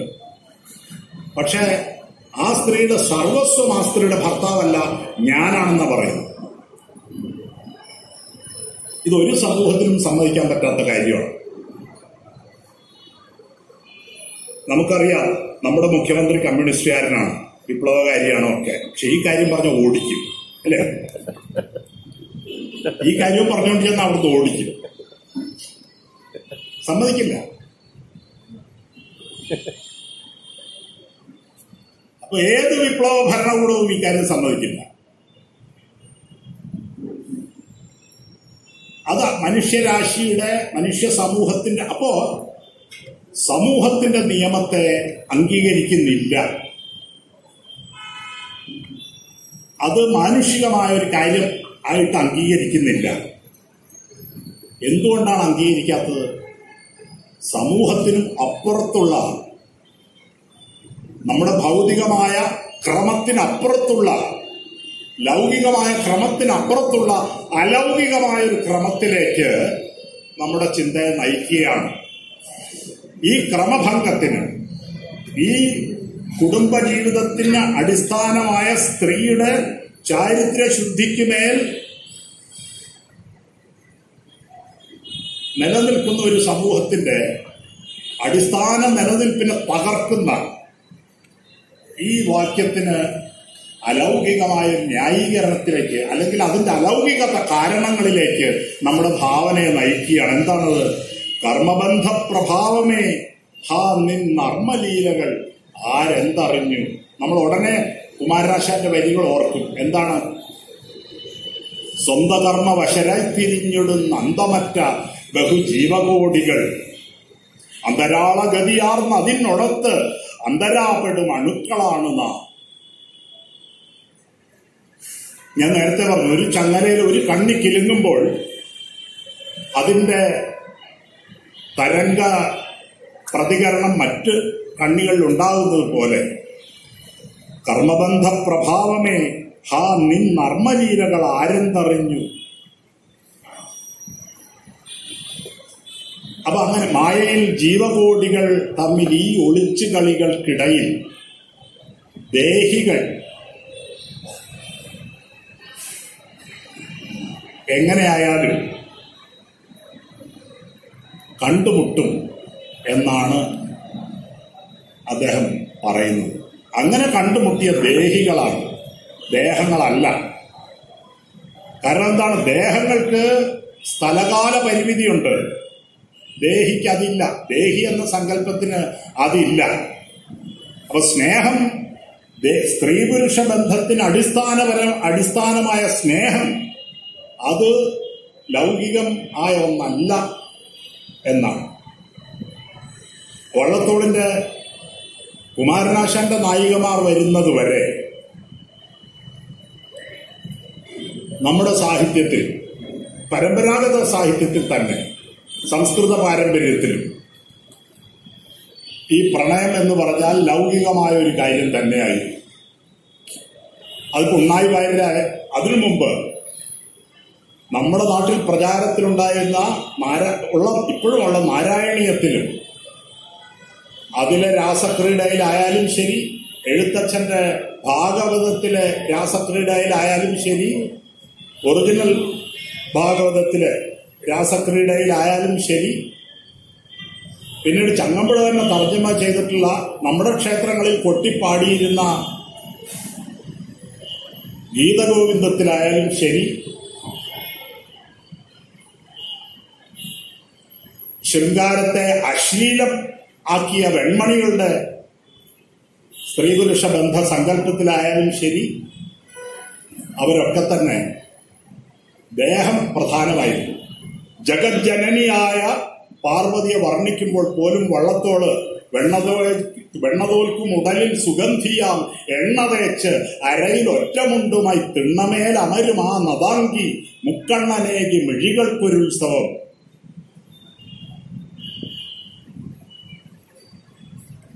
പശ്ചാത്താപ വിവശയായി ആത്മീയ ഗുരുവിനെ അന്വേഷിച്ചു പോകുന്ന മഗ്ദലന മറിയയെ അവതരിപ്പിക്കുമ്പോഴും വള്ളത്തോൾ എഴുതും, കെട്ടഴിഞ്ഞ ഓമന പൃഷ്ഠഭാഗത്തെയും പുഷ്ടനിതംബപ്പരപ്പിനെയും മൂടിക്കിടക്കുന്നു മുഗ്ധമാം കാർകുഴൽ എന്ന്, നെടുറ്റ നീലത്തഴയ്ക്ക് ചുറ്റും എന്ന്. പരമദരിദ്രയായ ഒരു സ്ത്രീ പറമ്പിൽ കൂടി പോകുന്നതിനെ വർണ്ണിക്കുമ്പോഴും വള്ളത്തോൾ എഴുതും, അരാണു പോകുവതടുത്ത പറമ്പിലൂടെ ആരാമസീന്നി വനദേവത എന്ന പോലെ മാറത്തു തത്തും ഇരു പന്തുകൾ തങ്കലിട്ട കീറത്തു വർത്തു തുകിലിങ്കൽ ഒതുങ്ങിയില്ല എന്ന്. പക്ഷെ കുമാരനാശാനാണ് ഒരു സ്ത്രീയെ വർണ്ണിക്കുമ്പോൾ ദീപ്ത ദീപശിഖ പോലെ എണീറ്റവൾ, സത്തയാണ് വർണ്ണിക്കുന്നത്, ശരീരത്തെ അല്ല. സത്തയെയാണ് വർണ്ണിക്കുന്നത്. വള്ളത്തോളിനെ പോലെ ശരീരവർണ്ണന അല്ലെങ്കിൽ വെൺമണി അവരെ പോലെ ശരീരവർണ്ണന നടത്തേണ്ട കാര്യമില്ല. കാളിദാസനെ പോലെ ശരീരവർണ്ണന നടത്തേണ്ട കാര്യമില്ല ചങ്ങമ്പുഴയ്ക്ക്. അദ്ദേഹം പറയും, പാതയിലൂടെ അവൾ പോയിടുമ്പോൾ പാറകൾ പോലും ഒന്ന് എത്തി നോക്കി എന്ന്. യാതൊരു ശരീരവർണ്ണനയും ഇല്ലാതെ പാതയിലൂടെ അവൾ പോയിടുമ്പോൾ പാറകൾ പോലും ഒന്ന് എത്തി നോക്കി എന്ന്. അത് സത്തയെയാണ് വർണ്ണിക്കുന്നത്. അങ്ങനെ നമ്മുടെ കണ്ണ് കുമാരനാശാൻ ഈ ശരീരത്തിൽ നിന്ന് സ്ത്രീയുടെ സത്തയിലേക്ക് തിരിച്ചു വെച്ചു. നമ്മൾ നളിനിയുടെ ലീലയുടെ ഒന്നും നിതംബ ഭാരത്തെക്കുറിച്ചോ സ്തനഭാരത്തെക്കുറിച്ചോ ഉത്കണ്ഠപ്പെടാറില്ല. വാസവദത്തെ വർണ്ണിക്കുമ്പോൾ മാത്രമാണ് അത്തരം ഒരു വർണ്ണന കുമാരനാശാൻ നടത്തുന്നത്. അതിന് കാരണവുമുണ്ട്, ന്യായീകരണമുണ്ട്. കാരണം അവര് ലൈംഗിക വൃത്തി ജീവിത വൃത്തിയായി സ്വീകരിച്ച ആളാണ്. അപ്പൊ അതിനുള്ള യോഗ്യത, അധികാരിഭേദം സ്ഥാപിക്കാൻ വേണ്ടി അത് പറയും. ആ കുമാരനാശാന്റെ പാരമ്പര്യമാണ്, സ്ത്രീ പുരുഷ ബന്ധത്തെക്കുറിച്ചുള്ള കുമാരനാശാന്റെ ദർശനത്തിന്റെ പാരമ്പര്യമാണ് ചങ്ങമ്പുഴ സ്വീകരിക്കുന്നത്. ഒരു വർണ്ണനയുമില്ല ശരീരത്തിന്റെ, യാതൊരു വർണ്ണനയുമില്ല ലൈംഗിക അവയവങ്ങളുടെ. അപ്പൊ അത് ദേഹിയെ സമൂഹം പരിഗണിക്കുന്ന ഒരു ഗണമല്ല ദേഹി. ആണോ? അല്ല. കേണുഴന്നോട്ടെ ജീവൻ വെയിലിൽ കാണണം മാംസപിണ്ഡം തണലിൽ. അതാണ് സമൂഹത്തിന്റെ നിയമം. മനസ്സെന്തോ ആയിക്കോട്ടെ, അവിടെ ആശാൻ പറയുന്ന പോലെ പ്രണയം തലപൊക്കിടാതെ ഈ നണലിപ്പാമ്പ് കണക്ക് നിദ്രയായി എന്നായാലും കുഴപ്പമില്ല. സ്നേഹം വേണമെന്നില്ല, പ്രണയം വേണമെന്നില്ല. സ്ത്രീ പുരുഷ ബന്ധത്തിൽ സമൂഹം വരച്ചിട്ടുള്ള കള്ളികളിൽ നിന്നാൽ മാത്രം മതി.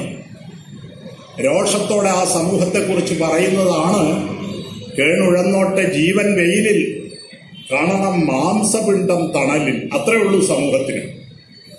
സമൂഹത്തിന്റെ സങ്കല്പത്തിൽ സ്നേഹം എന്ന വാക്കില്ല.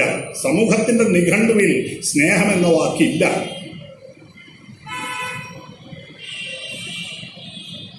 പക്ഷെ സ്നേഹത്തിൽ നിന്നാണ് ലോകം ഉദിക്കുന്നത്. സ്നേഹത്തിൽ നിന്ന് ഉദിക്കുന്നു ലോകം, സ്നേഹത്താൽ വൃദ്ധി തേടുന്നു. സ്നേഹം താൻ ജീവിതം ശ്രീമൻ, സ്നേഹവ്യാഹതി തന്നെ മരണം എന്നാണ് പൂർവകവി ചങ്ങമ്പുഴയെ പഠിപ്പിച്ചിട്ടുള്ളത്. അതുകൊണ്ട് ചങ്ങമ്പുഴയ്ക്ക് സമൂഹത്തിന്റെ നിയമത്തെക്കാൾ വലുത് സ്നേഹത്തിന്റെ നിയമമാണ്. അതുകൊണ്ടാണ് സ്നേഹമൂർത്തിയായ ഒരു സ്ത്രീ അവരുടെ സത്ത, അവരുടെ മനസ്സ്, അവരുടെ വികാര വിചാരങ്ങൾ, അതിനൊക്കെ അപ്പുറം അവരുടെ ജന്മവാസന,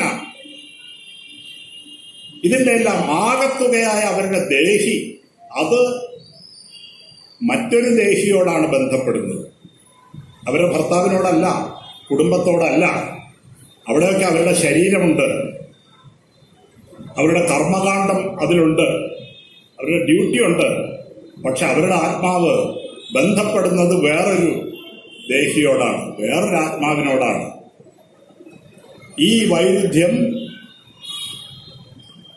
വൈരുദ്ധ്യത്തിൽ ആ ആത്മാവിനോടൊപ്പമാണ് കവി, ഈ സമൂഹത്തിന്റെ നിയമത്തോടൊപ്പം അല്ല. അത് ഈ സാമൂഹ്യ നിയമത്തെ വെല്ലുവിളിക്കുന്ന, സമൂഹ വിരുദ്ധം അല്ല അത്, മറിച്ച് സമൂഹത്തിന് അതീതമാണെന്ന് പറയുന്നു. കർമ്മബന്ധ പ്രഭാവമാണത്. അത് സമൂഹ വിരുദ്ധമല്ല, മറിച്ച് സമൂഹത്തിന് അതീതമാണ്. ആന്റി സോഷ്യൽ അല്ല, മറിച്ച് അസോഷ്യൽ ആണെന്നാ പറയുന്നത്. മെറ്റഫിസിക്കൽ ആണെന്നാ പറയുന്നത്, അസോഷ്യൽ ആണെന്നാ പറയുന്നത്. അവിടെ റൂസോ അടക്കമുള്ള പാശ്ചാത്യ ചിന്തകന്മാരുടെ ഉച്ഛൃംഖലമായ യൂറോപ്യൻ സ്വാതന്ത്ര്യ സങ്കല്പം, വ്യക്തി സങ്കല്പം, ആ കാലഘട്ടത്തിൽ 19ാം നൂറ്റാണ്ടിന്റെ ആരംഭം മുതൽ രൂപീകൃതമായ വ്യക്തിനിഷ്ഠമായ കർത്തൃത്വ സങ്കല്പം, ഇതെല്ലാം ഒരുപക്ഷെ നേരിട്ടോ റൂസോയുടെ ആത്മകഥയൊക്കെ ചങ്ങമ്പുഴ വായിച്ചു കാണും, അല്ലെങ്കിൽ പാശ്ചാത്യ കവിതയിലൂടെയോ സ്വാംശീകരിക്കുകയും അതിന് ഒരു ഭാരതീയ തലം, ഭാരതീയമായ ഒരു ഡയമെൻഷൻ കൊടുക്കുകയുമാണ് ചെയ്തത്. അങ്ങനെ കൊടുക്കാവുന്നതാണ്. കാരണം 16,008 ഭാര്യമാരുണ്ടായിട്ടും നമ്മൾ ശ്രീകൃഷ്ണനെ അറിയുന്നത് രാധയുടെ കാമുകനായിട്ടാണ്. രാധാകൃഷ്ണൻ എന്നാണ് പറയുക. സത്യഭാമ കൃഷ്ണൻ എന്നോ രുക്മിണി കൃഷ്ണൻ എന്നോ ഒന്നും പ്രചാരത്തിലില്ല. കൃഷ്ണനേക്കാൾ പ്രായം കൂടിയ വിവാഹിതയായ മക്കളൊക്കെ ഉള്ള ഒരു സ്ത്രീയാണ് രാധ എന്ന് പത്മപുരാണത്തിലോ ഏതോ ഒരു പുരാണത്തിൽ പറയുന്നുണ്ട്. എന്തായാലും രാധ ഭാര്യയായിരുന്നില്ല. 16,008 ഭാര്യമാരുണ്ടായിട്ടും മറ്റു ഭാര്യമാരെ ആരെയും ചേർത്ത് അപവാദ കാവ്യ വ്യവസായം ഈ ഭാരതത്തിലുണ്ടായിട്ടില്ല. അത് രാധയുമായിട്ട് ചേർത്ത് മാത്രമേ ഉണ്ടായിട്ടുള്ളൂ. രാധയെപ്പറ്റി ചങ്ങമ്പുഴ തന്നെ എഴുതിയിട്ടുണ്ട്. എന്താണ്? വിശ്വനാഥന്റെ ഹൃത്തിനെപ്പോലും വിഭ്രമിപ്പിച്ച സൗന്ദര്യധാര. അപ്പൊ രാധയുമായിട്ടാണ്. ഇപ്പൊ ശരീഅത്ത് വിവാദം ഉണ്ടായപ്പോ ഹിന്ദുക്കൾക്കൊക്കെ ഭയങ്കര വിഷമം. 4 കെട്ടുന്നു മുസ്ലിങ്ങൾ. 16,008 ഭാര്യമാരുള്ള കൃഷ്ണനെ തൊഴുവാൻ ഗുരുവായൂർക്ക് ഓടുന്നവരാണ് മുസ്ലിങ്ങൾ 4 കെട്ടുന്നു എന്ന് പറഞ്ഞ് വിഷമം.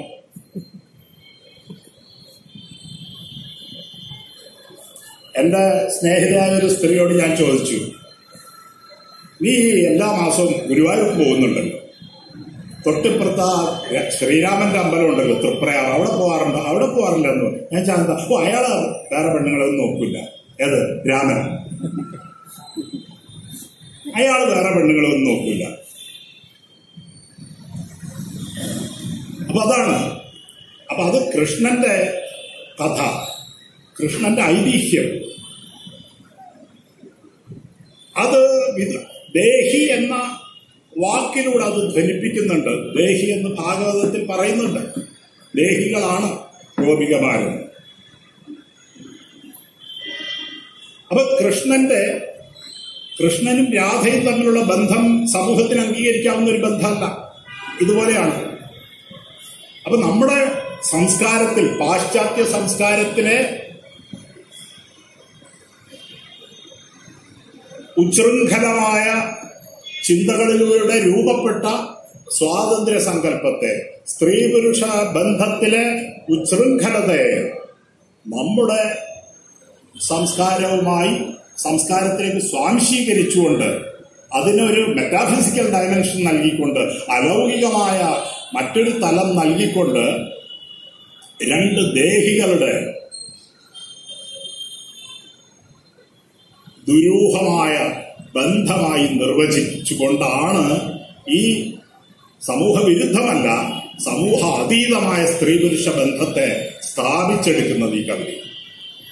അത് ഇന്നും ഇനി വളരെ കാലത്തേക്കും നമ്മുടെ സമൂഹത്തിന് ഉൾക്കൊള്ളാൻ പറ്റാത്തൊരു കാര്യമാണ്. ഒരുപക്ഷെ ഒരു വളരെ കാലം വിദൂര ഭാവിയിൽ മാത്രമായിരിക്കും ഈ കവിതയ്ക്ക് ആന്തരികമായ ഒരു അംഗീകാരം ലഭിക്കുക. അതുവരെ നമ്മൾ വിചാരിക്കും ഇത് ഒരു ആന്റി സോഷ്യൽ ആയ കാര്യമാണ്. അത് ഈ സ്ഥലകാല പരിബദ്ധമായ സമൂഹത്തിൽ ഇങ്ങനെ ഒരു പ്രണയത്തിന്റെ സാക്ഷാത്കാരം സാധ്യമേ അല്ല. അതുകൊണ്ട് ആണ് മരണത്തെ ആനയിക്കുന്നത്. ആ മരണത്തിനപ്പുറത്തേക്ക് ഈ ബന്ധത്തെ വിപുലീകരിക്കുകയോ നീട്ടിക്കൊണ്ടുപോവുകയോ പ്രൊജക്റ്റ് ചെയ്യുകയോ ചെയ്യുന്നത്.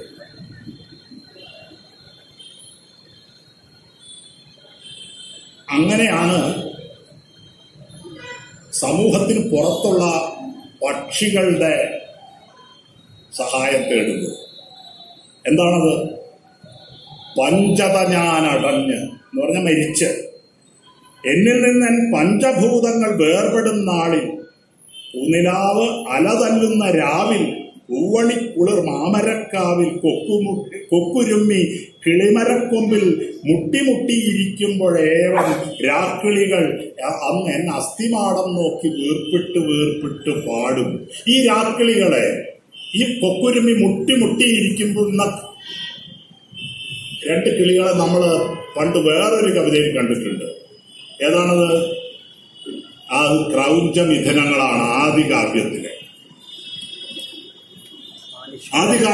ക്രൗഞ്ചമിഥുനങ്ങളാണ്. അവയിൽ ഒന്ന് കൊല്ലപ്പെട്ടതിന്റെ വേദനയിൽ നിന്നാണ്, ശോകത്തിൽ നിന്നാണ് ശ്ലോകമുണ്ടായത്. തന്ത്രീലയ സമന്വിതമായ ശ്ലോകമുണ്ടായത്.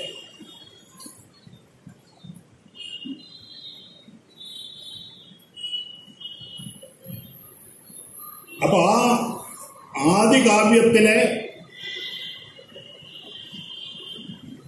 പ്രചോദന സാക്ഷികളായ രണ്ട് ക്രൗഞ്ചമിഥുനങ്ങളെ ഓർമ്മിപ്പിക്കുന്ന രണ്ട് രാക്കിളികൾ കൊക്കുരുമ്മി കിളിമരക്കൊമ്പിൽ മുട്ടിമുട്ടിയിരിക്കുമ്പോഴേവം രാക്കിളികൾ അന്ന് എന്നെ അസ്ഥിമാടം നോക്കി വീർപ്പിട്ട് പാടും.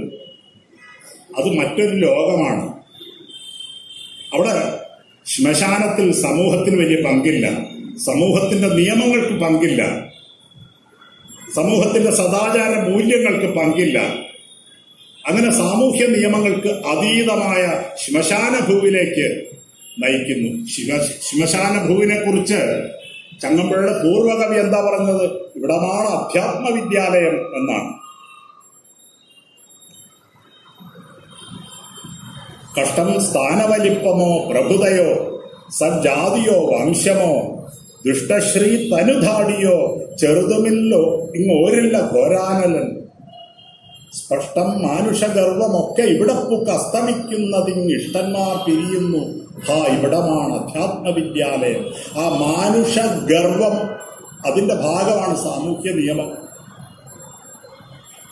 മാനുഷഗർവത്തിന്റെ ഭാഗമാണ്, മനുഷ്യന്റെ അഹന്തയുടെ ഭാഗമാണ്, അധികാരഗർവിന്റെ ഭാഗമാണ്.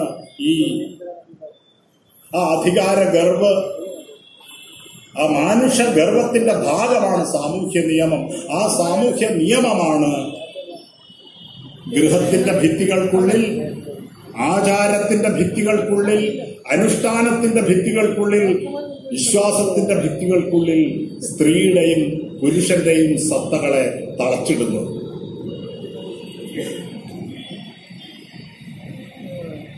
അപ്പൊ ആ മാനുഷ ഗർവമൊക്കെ അസ്തമിക്കുന്നു എന്ന് കുമാരനാശാൻ പറഞ്ഞ അധ്യാത്മ വിദ്യാലയത്തിലേക്ക്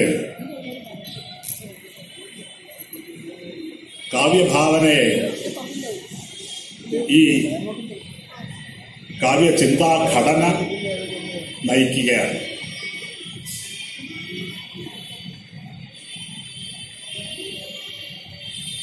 എന്താ പറയുന്നത് കിളികൾ? താരകങ്ങളെ കാൺമിതോ നിങ്ങൾ. താരകകൾ ആ പേര് വരുന്നത് തരണം ചെയ്യാൻ. നമ്മൾ മരിച്ചു പഴയ ഒരു സങ്കല്പമാണ്. നമ്മൾ മരിച്ചു കഴിഞ്ഞ് നമ്മുടെ ആത്മാവ് ഒരു നക്ഷത്രത്തിൽ പോയി ഇരുന്നിട്ട് വേറെ ലോകങ്ങളിലേക്ക് പോകുന്നു. അങ്ങനെ തരണം ചെയ്യാൻ. താര എന്നതിന് അതാണ് അർത്ഥം. തരതി ഇതി താര, വഴിത്താര എന്ന് പറയും. അതുപോലെ തന്നെയാണ് താരകം. ആധുനിക ശാസ്ത്രം എന്ന ഒരു പുസ്തകമുണ്ട്, ഡോക്ടർ കെ ഭാസ്കരൻ നായരുടെ. പണ്ട് മാതൃഭൂമിയിൽ വന്ന ലേഖനങ്ങളാണ് സമാഹരിച്ചത്. ഞാനൊക്കെ സ്കൂളിൽ പഠിക്കുമ്പോൾ ഈ ലേഖനം വായിച്ചിട്ടുണ്ട്, ബിഗ് ബാങ് തിയറിയെ പറ്റി.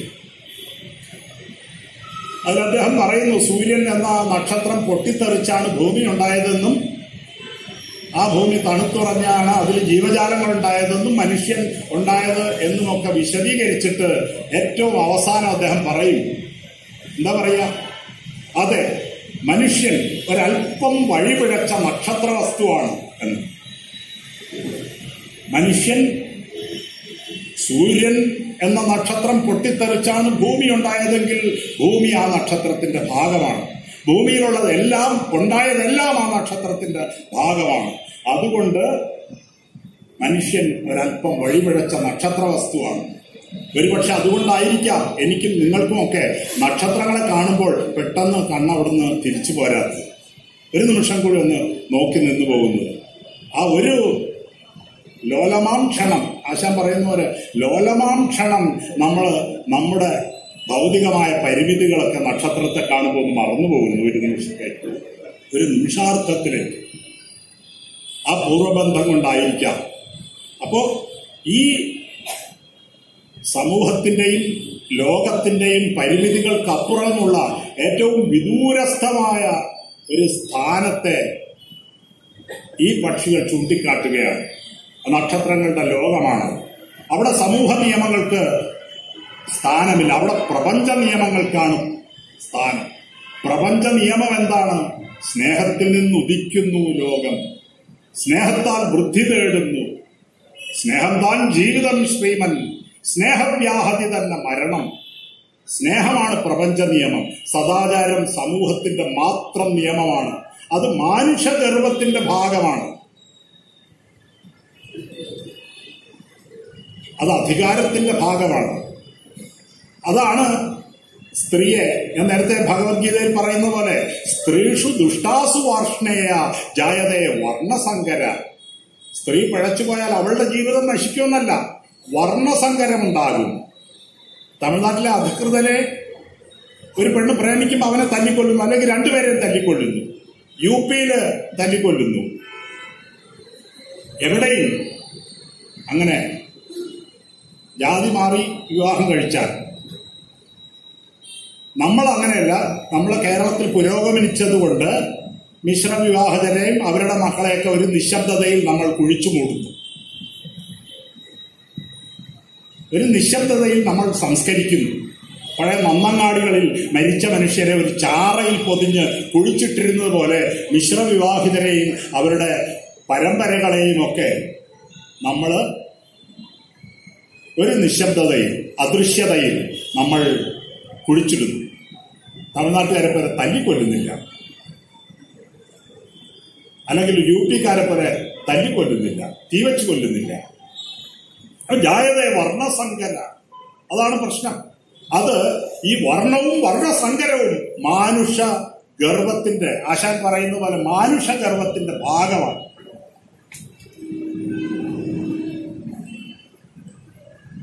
അപ്പൊ അതില്ലാത്ത ആ മാനുഷിക ഗർവിന്റെ ഭാഗമായ സാമൂഹ്യ നിയമത്തിന് എത്തിച്ചേരാൻ കഴിയാത്ത പ്രപഞ്ച നിയമത്തിന്റെ നിത്യസാക്ഷികൾ, നിത്യഭാസുര നഭശ്ചരങ്ങളാണ് നക്ഷത്രങ്ങൾ. അതാണ് സീത അന്തർധാനം ചെയ്യുന്നതിന് മുമ്പ്, ലൗകികമായ ഭാഷയിൽ പറഞ്ഞാൽ ആത്മഹത്യ ചെയ്യുന്നതിന് മുമ്പ്, നിത്യഭാസുര നഭശ്ചരങ്ങളെ ക്ഷിത്യവസ്തബദ്ധ നിങ്ങൾ ഓർത്തിട എന്ന് കരയുന്നത്. ആ നിത്യഭാസുര നഭശ്ചരങ്ങളിലേക്ക് ഈ പ്രകൃതി സത്വങ്ങൾ, ഈ രണ്ട് രാക്കിളികൾ, പ്രകൃതി സത്വങ്ങൾ, സാമൂഹ്യ നിയമങ്ങൾ പുറത്തുള്ള രണ്ട് പ്രകൃതി സത്വങ്ങൾ ഈ നക്ഷത്രങ്ങളിലേക്ക് വിരൽ ചൂണ്ടുകയാണ്. അവര് ആ നക്ഷത്രങ്ങളിലേക്ക് നമ്മുടെ ആത്മാവിനെ നയിക്കുകയാണ്. താരകങ്ങളെ കാൺമിതോ നിങ്ങൾ താഴെയുള്ളൊരു പ്രേതകുടീരം, ഹന്ത ഇന്നതിൻ ചിത്തരഹസ്യം എന്തറിഞ്ഞുഹാ ദൂരസ്ഥർ നിങ്ങൾ. എന്താണ് ആ ചിത്തരഹസ്യം? ആ ചിത്തരഹസ്യം ഇതാണ്: മരിച്ചുപോയി എന്നതുകൊണ്ട് സ്നേഹം മരിച്ചു പോകുന്നില്ല എന്നതാണ് ചിത്തരഹസ്യം. ആശാൻ പറയുന്ന പോലെ ചൊല്ലാം: തീയുടെ തീക്ഷ്ണ ദന്തം അണയാതെ അത്യന്ത സൂക്ഷ്മ അംഗമായി തെല്ല് ആശാസ്പദമെന്ന് തടിയിൽ ശേഷിക്കും എക്കാലവും. അല്ലാഞ്ഞാൽ നരവാഴ്ചയില്ല, ഭുവനം പോലും വൃഥ ആരംഭമാ, ഇല്ലാതാം വില കണ്ണുനീരിനും അതിങ്ങാർക്കാനും ഓർക്കാവതോ. അത് ആ ചിത്തരഹസ്യം എന്ന് പറയുന്നത് ഇതാണ്: സമൂഹത്തിന്റെ നിയമങ്ങൾക്ക് സ്നേഹത്തെ നശിപ്പിക്കാൻ കഴിയില്ല, കൊല്ലാൻ കഴിയില്ല. സമൂഹത്തിന്റെ നിയമത്തിന് മാത്രമല്ല, മരണത്തിനും സാധ്യമല്ല. അതാണ് ചിത്തരഹസ്യം. എന്താ ചിത്തരഹസ്യം? എന്തറിഞ്ഞു ഹാ ദൂരസ്ഥർ നിങ്ങൾ. പാലപൂത്ത പരിമളമെത്തി പാതിരായ പുണർന്നൊഴുകുമ്പോൾ, മഞ്ഞണിഞ്ഞു മദാലസയായി മഞ്ജു ചന്ദ്രിക നൃത്തമാടുമ്പോൾ, മന്ദമന്ദം പൊടിപ്പതായി കേൾക്കാം സ്പന്ദനങ്ങളിൽ കല്ലറയ്ക്കുള്ളിൽ. You can listen a kind of palpitation in the tomb.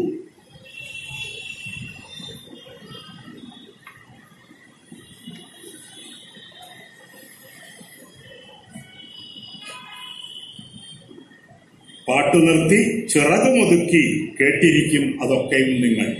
കാരണം ആ സ്പന്ദനങ്ങള് സാമൂഹ്യമോ ലൗകികമോ അല്ല. ആണെങ്കിൽ പക്ഷികൾ ഉടനെ പറന്നുപോകും, ഇല്ലേ? നമ്മൾ വർത്താനം പറഞ്ഞാൽ അവർ പറന്നുപോകും. പക്ഷെ ഈ സ്പന്ദനങ്ങൾ പ്രപഞ്ച നിയമത്തിന് അനുരോധമായി മിടിക്കുന്ന സ്നേഹത്തിന്റെ സ്പന്ദനങ്ങളാണ്. അതവയ്ക്ക് തിരിച്ചറിയാം. നിങ്ങളുടെ വീട്ടിൽ പൂച്ചകളോ നായ്ക്കളോ ഒക്കെ ഉണ്ടെങ്കിൽ നിങ്ങൾക്കറിയാം. അവ സ്നേഹം തിരിച്ചറിയും. നിങ്ങളുടെ മക്കൾ അത്രത്തോളം അറിയില്ല നിങ്ങളുടെ സ്നേഹം, അല്ലേ? നിങ്ങളുടെ മക്കൾക്ക്, പ്രത്യേകിച്ച് ഒരു 13 വയസ്സ് കഴിഞ്ഞ മക്കളാണെങ്കിൽ, 13 വേണ്ട, ഒരു 5-6 വയസ്സ് കഴിഞ്ഞാൽ നിങ്ങളുടെ നായ്ക്കുട്ടിയോ നിങ്ങളുടെ പൂച്ചക്കുട്ടിയോ തിരിച്ചറിയുന്ന അത്ര പോലും നിങ്ങളുടെ മക്കൾ നിങ്ങളുടെ സ്നേഹം തിരിച്ചറിയില്ല. അവർക്ക് അവരുടെ വേറെ പരിഗണനകളുണ്ടാവും. പക്ഷികൾക്കതറിയാം.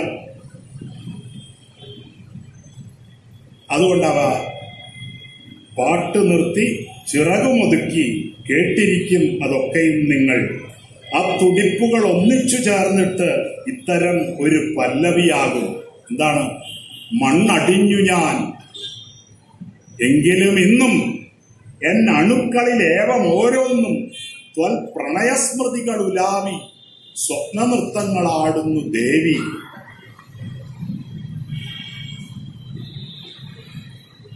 ചങ്ങമ്പുഴയുടെ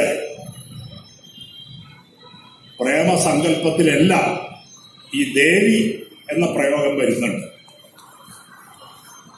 കേരളത്തിൽ പൊതുവെ ദേവി ഉപാസന സാർവത്രികമാണ്. എല്ലാ ജാതികളുടെ ഇടയിൽ പല നമ്പൂതിരി മനകളിലും പരദേവത ദേവിയാണ്.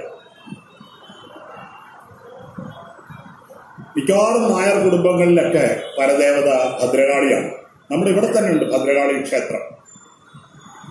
അപ്പൊ അങ്ങനെ ദേവി ഉപാസന കേരളത്തിന്റെ ഒരു സാംസ്കാരിക നരവംശ ശാസ്ത്രപരമായ ഒരു ഭാവമാണ് ദേവി ഉപാസന. ഇടശ്ശേരിയുടെ കാവിലപ്പാട്ട് അത് വ്യക്തമായി പറയുന്നുണ്ട്. നമ്മുടെ ദേവി ഉപാസന സമയ മതം എന്ന വിഭാഗത്തിൽ പെടുന്നതാണ്. സമയമത ആലംബേ എന്ന് അത് അധ്യാപകർ പലരും പഠിപ്പിക്കുന്നത് സമയമതാൽ അംബേ എന്നാണ്. അങ്ങനെയല്ല, സമയമതത്തെ അവലംബമാക്കുന്ന രണ്ടു തരം സമയമതവും കൗളമതവും രണ്ട് വിഭാഗമുണ്ട് ദേവി ഉപാസന. അപ്പൊ ഈ ദേവി ഉപാസനയാണ്, ആ ദേവി ഉപാസനയുടെ സംസ്കാരം കൂടി ചങ്ങമ്പുഴ ഈ പ്രേമസങ്കല്പത്തിലേക്ക് അബോധമായി സ്വാംശീകരിച്ചിട്ടുണ്ട്. അതുകൊണ്ടാണ് നേരത്തെ പറഞ്ഞ പോലെ ഈ ആരാധനാരൂപമായിട്ടാണ്. ഒരിക്കലും ചങ്ങമ്പുഴ സ്ത്രീയെ ഒരു ഇരയായിട്ടല്ല, ഒരു ഭക്തനും ദേവിയും തമ്മിലുള്ള ബന്ധമാണ് അദ്ദേഹത്തിന്റെ പ്രേമസങ്കല്പത്തിൽ എപ്പോഴും ഉള്ളത്.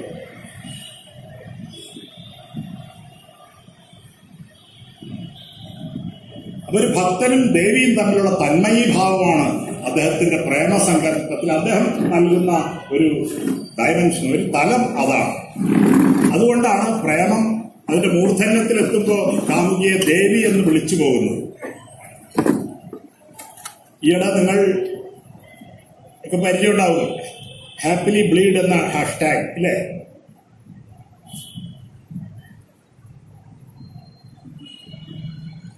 ആർത്തവം സ്വാഭാവികമായൊരു കാര്യമാണ്, അതിൽ അശുദ്ധിയില്ല എന്നൊക്കെ പറഞ്ഞുകൊണ്ട് ഒരുപാട് പെൺകുട്ടികൾ, നമ്മുടെ മഹാരാജാസിൽ വരെ സാനിറ്ററി നാപ്കിൻസ് ചുമന്ന മഷി ഒഴിച്ച് തൂക്കി പെൺകുട്ടികൾ വിപ്ലവം സൃഷ്ടിച്ചിട്ടുണ്ട്. എത്രയോ കാലം മുമ്പാണ് ശങ്കരാചാര്യര് ത്രിപുരസുന്ദരി സ്തോത്രത്തിൽ സ്മരേൽ പ്രഥമ പുഷ്പിണിം രുധിരബിന്ദു നീലാംബരാം എന്ന് ദേവിയെ, ആദ്യത്തെ ആർത്തവ രക്തത്തുള്ളി വീണ നിന്റെ നീലവസ്ത്രത്തെയും ഞാൻ ധ്യാനിക്കുന്നു എന്നാണ്. സ്മരേൽ പ്രഥമ പുഷ്പിണിം രുധിരബിന്ദു നീലാംബരാം.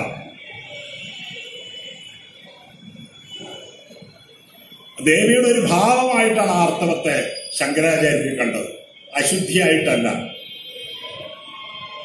അതുകൊണ്ടാണ് ധ്യാനത്തിൽ വരെ ആർത്തവ രക്തത്തുള്ളി വീണ വസ്ത്രത്തെ സ്മരിക്കുന്നത്. സ്മരേൽ പ്രഥമ പുഷ്പിണിൻ രുധിരബിന്ദു നീലാംബരാം. കദംബ വനവാസിനിൻ മുനികദംബ കാദംബിനിൻ നിദംബ ജിതഭൂതരാം അഭിനവാംബുദശ്യാമള. അങ്ങനെ ത്രിപുരസുന്ദരി സ്തോത്രത്തില് ആർത്തവ രക്തത്തെ പോലും ദേവിയുടെ ഭാവമായിട്ടാണ്, ഈ പ്രപഞ്ചത്തിന്റെ ഒരു മഹാഭാവമായിട്ടാണ് ശങ്കരാചാര്യര് ഉപാസിക്കുന്നത്. ആ ഉപാസനയുടെ ഒരു സംസ്കാരം പലപ്പോഴും ചങ്ങമ്പുഴയുടെ പ്രേമ മൂർധന്യ നിമിഷങ്ങളിൽ ദേവി എന്ന അഭിസംബോധന ചെയ്തുകൊണ്ട്, അതുപോലെ തന്നെ കൗള ദേവി ഉപാസനയുടെ പാരമ്യം എന്ന് പറഞ്ഞാൽ ഈ ദേവിക്ക് വേണ്ടി ദേവിയുടെ മുമ്പിൽ സ്വന്തം തല ഛേദിച്ച് നിവേദിക്കുന്നതാണ്. ആത്മബലിയാണ്, ദേവിക്ക് വേണ്ടിയുള്ള ആത്മബലിയാണ് ഈ ഉപാസനയുടെ പരമകാഷ്ഠം.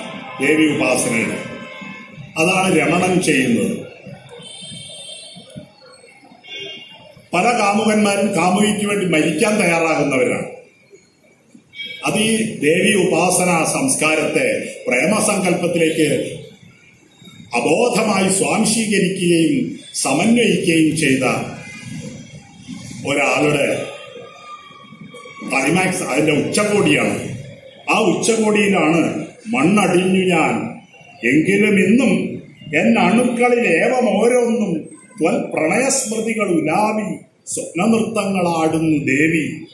ആത്മബലിയിലൂടെ സാക്ഷാത്കാരം നേടുന്ന ഒരു ദേവി ഉപാസകന്റെ അവസ്ഥയിലേക്ക് ഒരു കാമുകനെ എത്തിക്കുകയാണ്. എന്നിട്ടോ ആ ഉപാസനയിലൂടെയാണ് സാക്ഷാത്കാരം. മണ്ണടിഞ്ഞു ഞാനെങ്കിലും ഇന്നും എന്നണുക്കളിലേവം ഓരോന്നും ത്വൽ പ്രണയസ്മൃതികൾ ഉലാവി.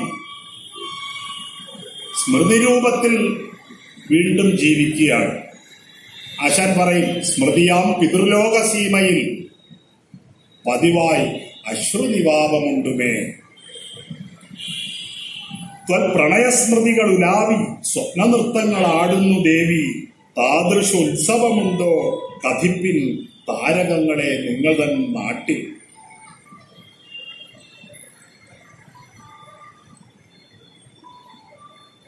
ആ മനുഷ്യന്റെ ജീവിതം നിത്യഭാസുര നഭശ്ചരങ്ങളെന്ന് ആശാൻ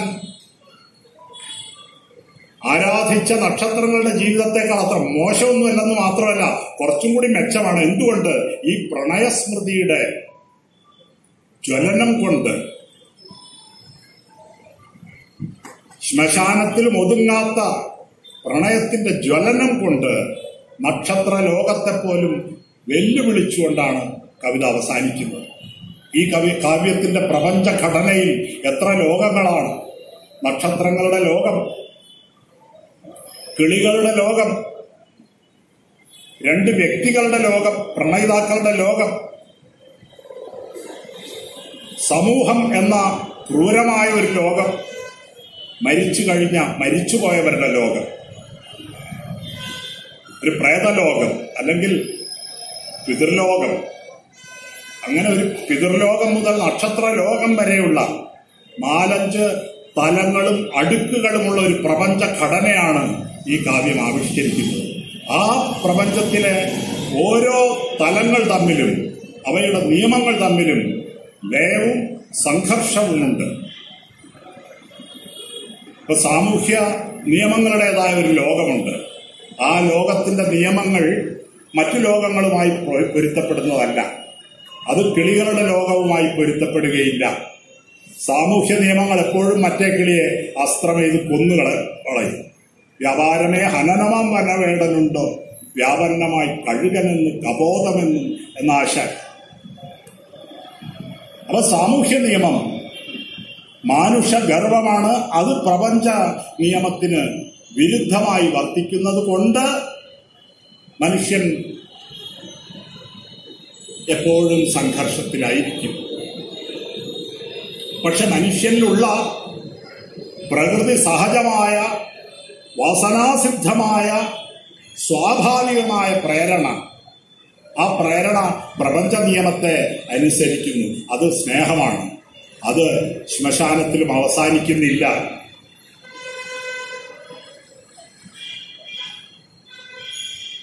മണ്ണടിഞ്ഞു ഞാൻ എങ്കിലും ഇന്നും എന്നണുക്കളിൽ ഏവം ഓരോന്നും ത്വൽ പ്രണയസ്മൃതികൾ ഉലാവി സ്വപ്നനൃത്തങ്ങൾ ആടുന്നു ദേവി. താദൃശോത്സവമുണ്ടോ കഥിപ്പിൻ താരകകളെ നിങ്ങൾ തൻ നാട്ടിൽ. എന്നോടോ നിങ്ങളോടോ അല്ല, നക്ഷത്രങ്ങളോടാണ് ചോദ്യം. ഒരുപക്ഷെ ആ ചോദ്യം കേട്ടതുകൊണ്ടാകാം താഴെയുള്ള പ്രണയകുടീരങ്ങൾ നോക്കി. പ്രണയകുടീരങ്ങൾ ശവകുടീരങ്ങളുമാണ്. ഇന്ന് BJP-ക്കാർ പറയും താജ്മഹൽ ശവകുടീരമാണ്. ശരിയാണ്. അത് ആശാൻ പറഞ്ഞ പോലെ അത് അധ്യാത്മവിദ്യാലയമാണ്. അത് പ്രണയത്തിന്റെ നശ്വരതയെയും പ്രണയിതാക്കളുടെ നശ്വരതയെയും പ്രണയത്തിന്റെ അനശ്വരതയെയും ഒരുമിച്ച് പഠിപ്പിക്കുന്ന അധ്യാത്മവിദ്യാലയമാണ്. ഇൻഡിസ്ക്രിമിനേറ്റ് ബോംബിംഗ് എന്ന് പറയും. വിദ്യാലയവും ആശുപത്രിയും ഒന്നും വേർതിരിവില്ലാതെ ബോംബിടുന്നത്. അതാണ് താജ്മഹൽ നശിപ്പിക്കണം എന്ന് പറയുന്നത്. പ്രണയിതാക്കളുടെ നശ്വരതയെയും പ്രണയത്തിന്റെ അനശ്വരതയെയും ഒരുമിച്ച് സാക്ഷാത്കരിക്കുന്നതാണ് ഈ അസ്ഥിമാടം. അതിവിടെ ഒരു ചെറിയ വിനീതമായ നെയ്ത്തിരി വെച്ച അസ്ഥിമാടമായാലും ശരി, ലോകാത്ഭുതമായ താജ്മഹൽ ആയാലും ശരി, അതിന്റെ സത്തയിൽ മാറ്റം വരുന്നില്ല. പക്ഷെ മാനുഷ ഗർവം അതും തകർക്കും എന്നാണ് പറയുന്നത്. എന്ത് ചെയ്യും?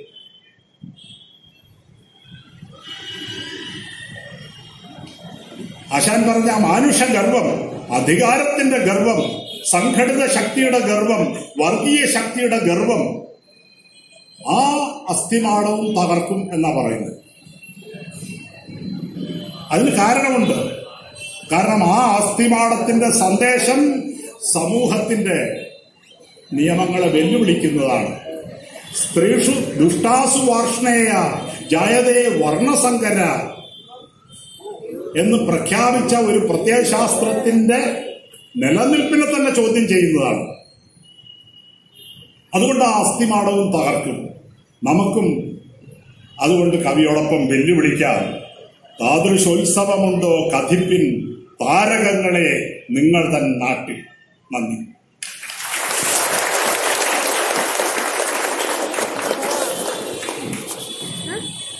നന്ദി.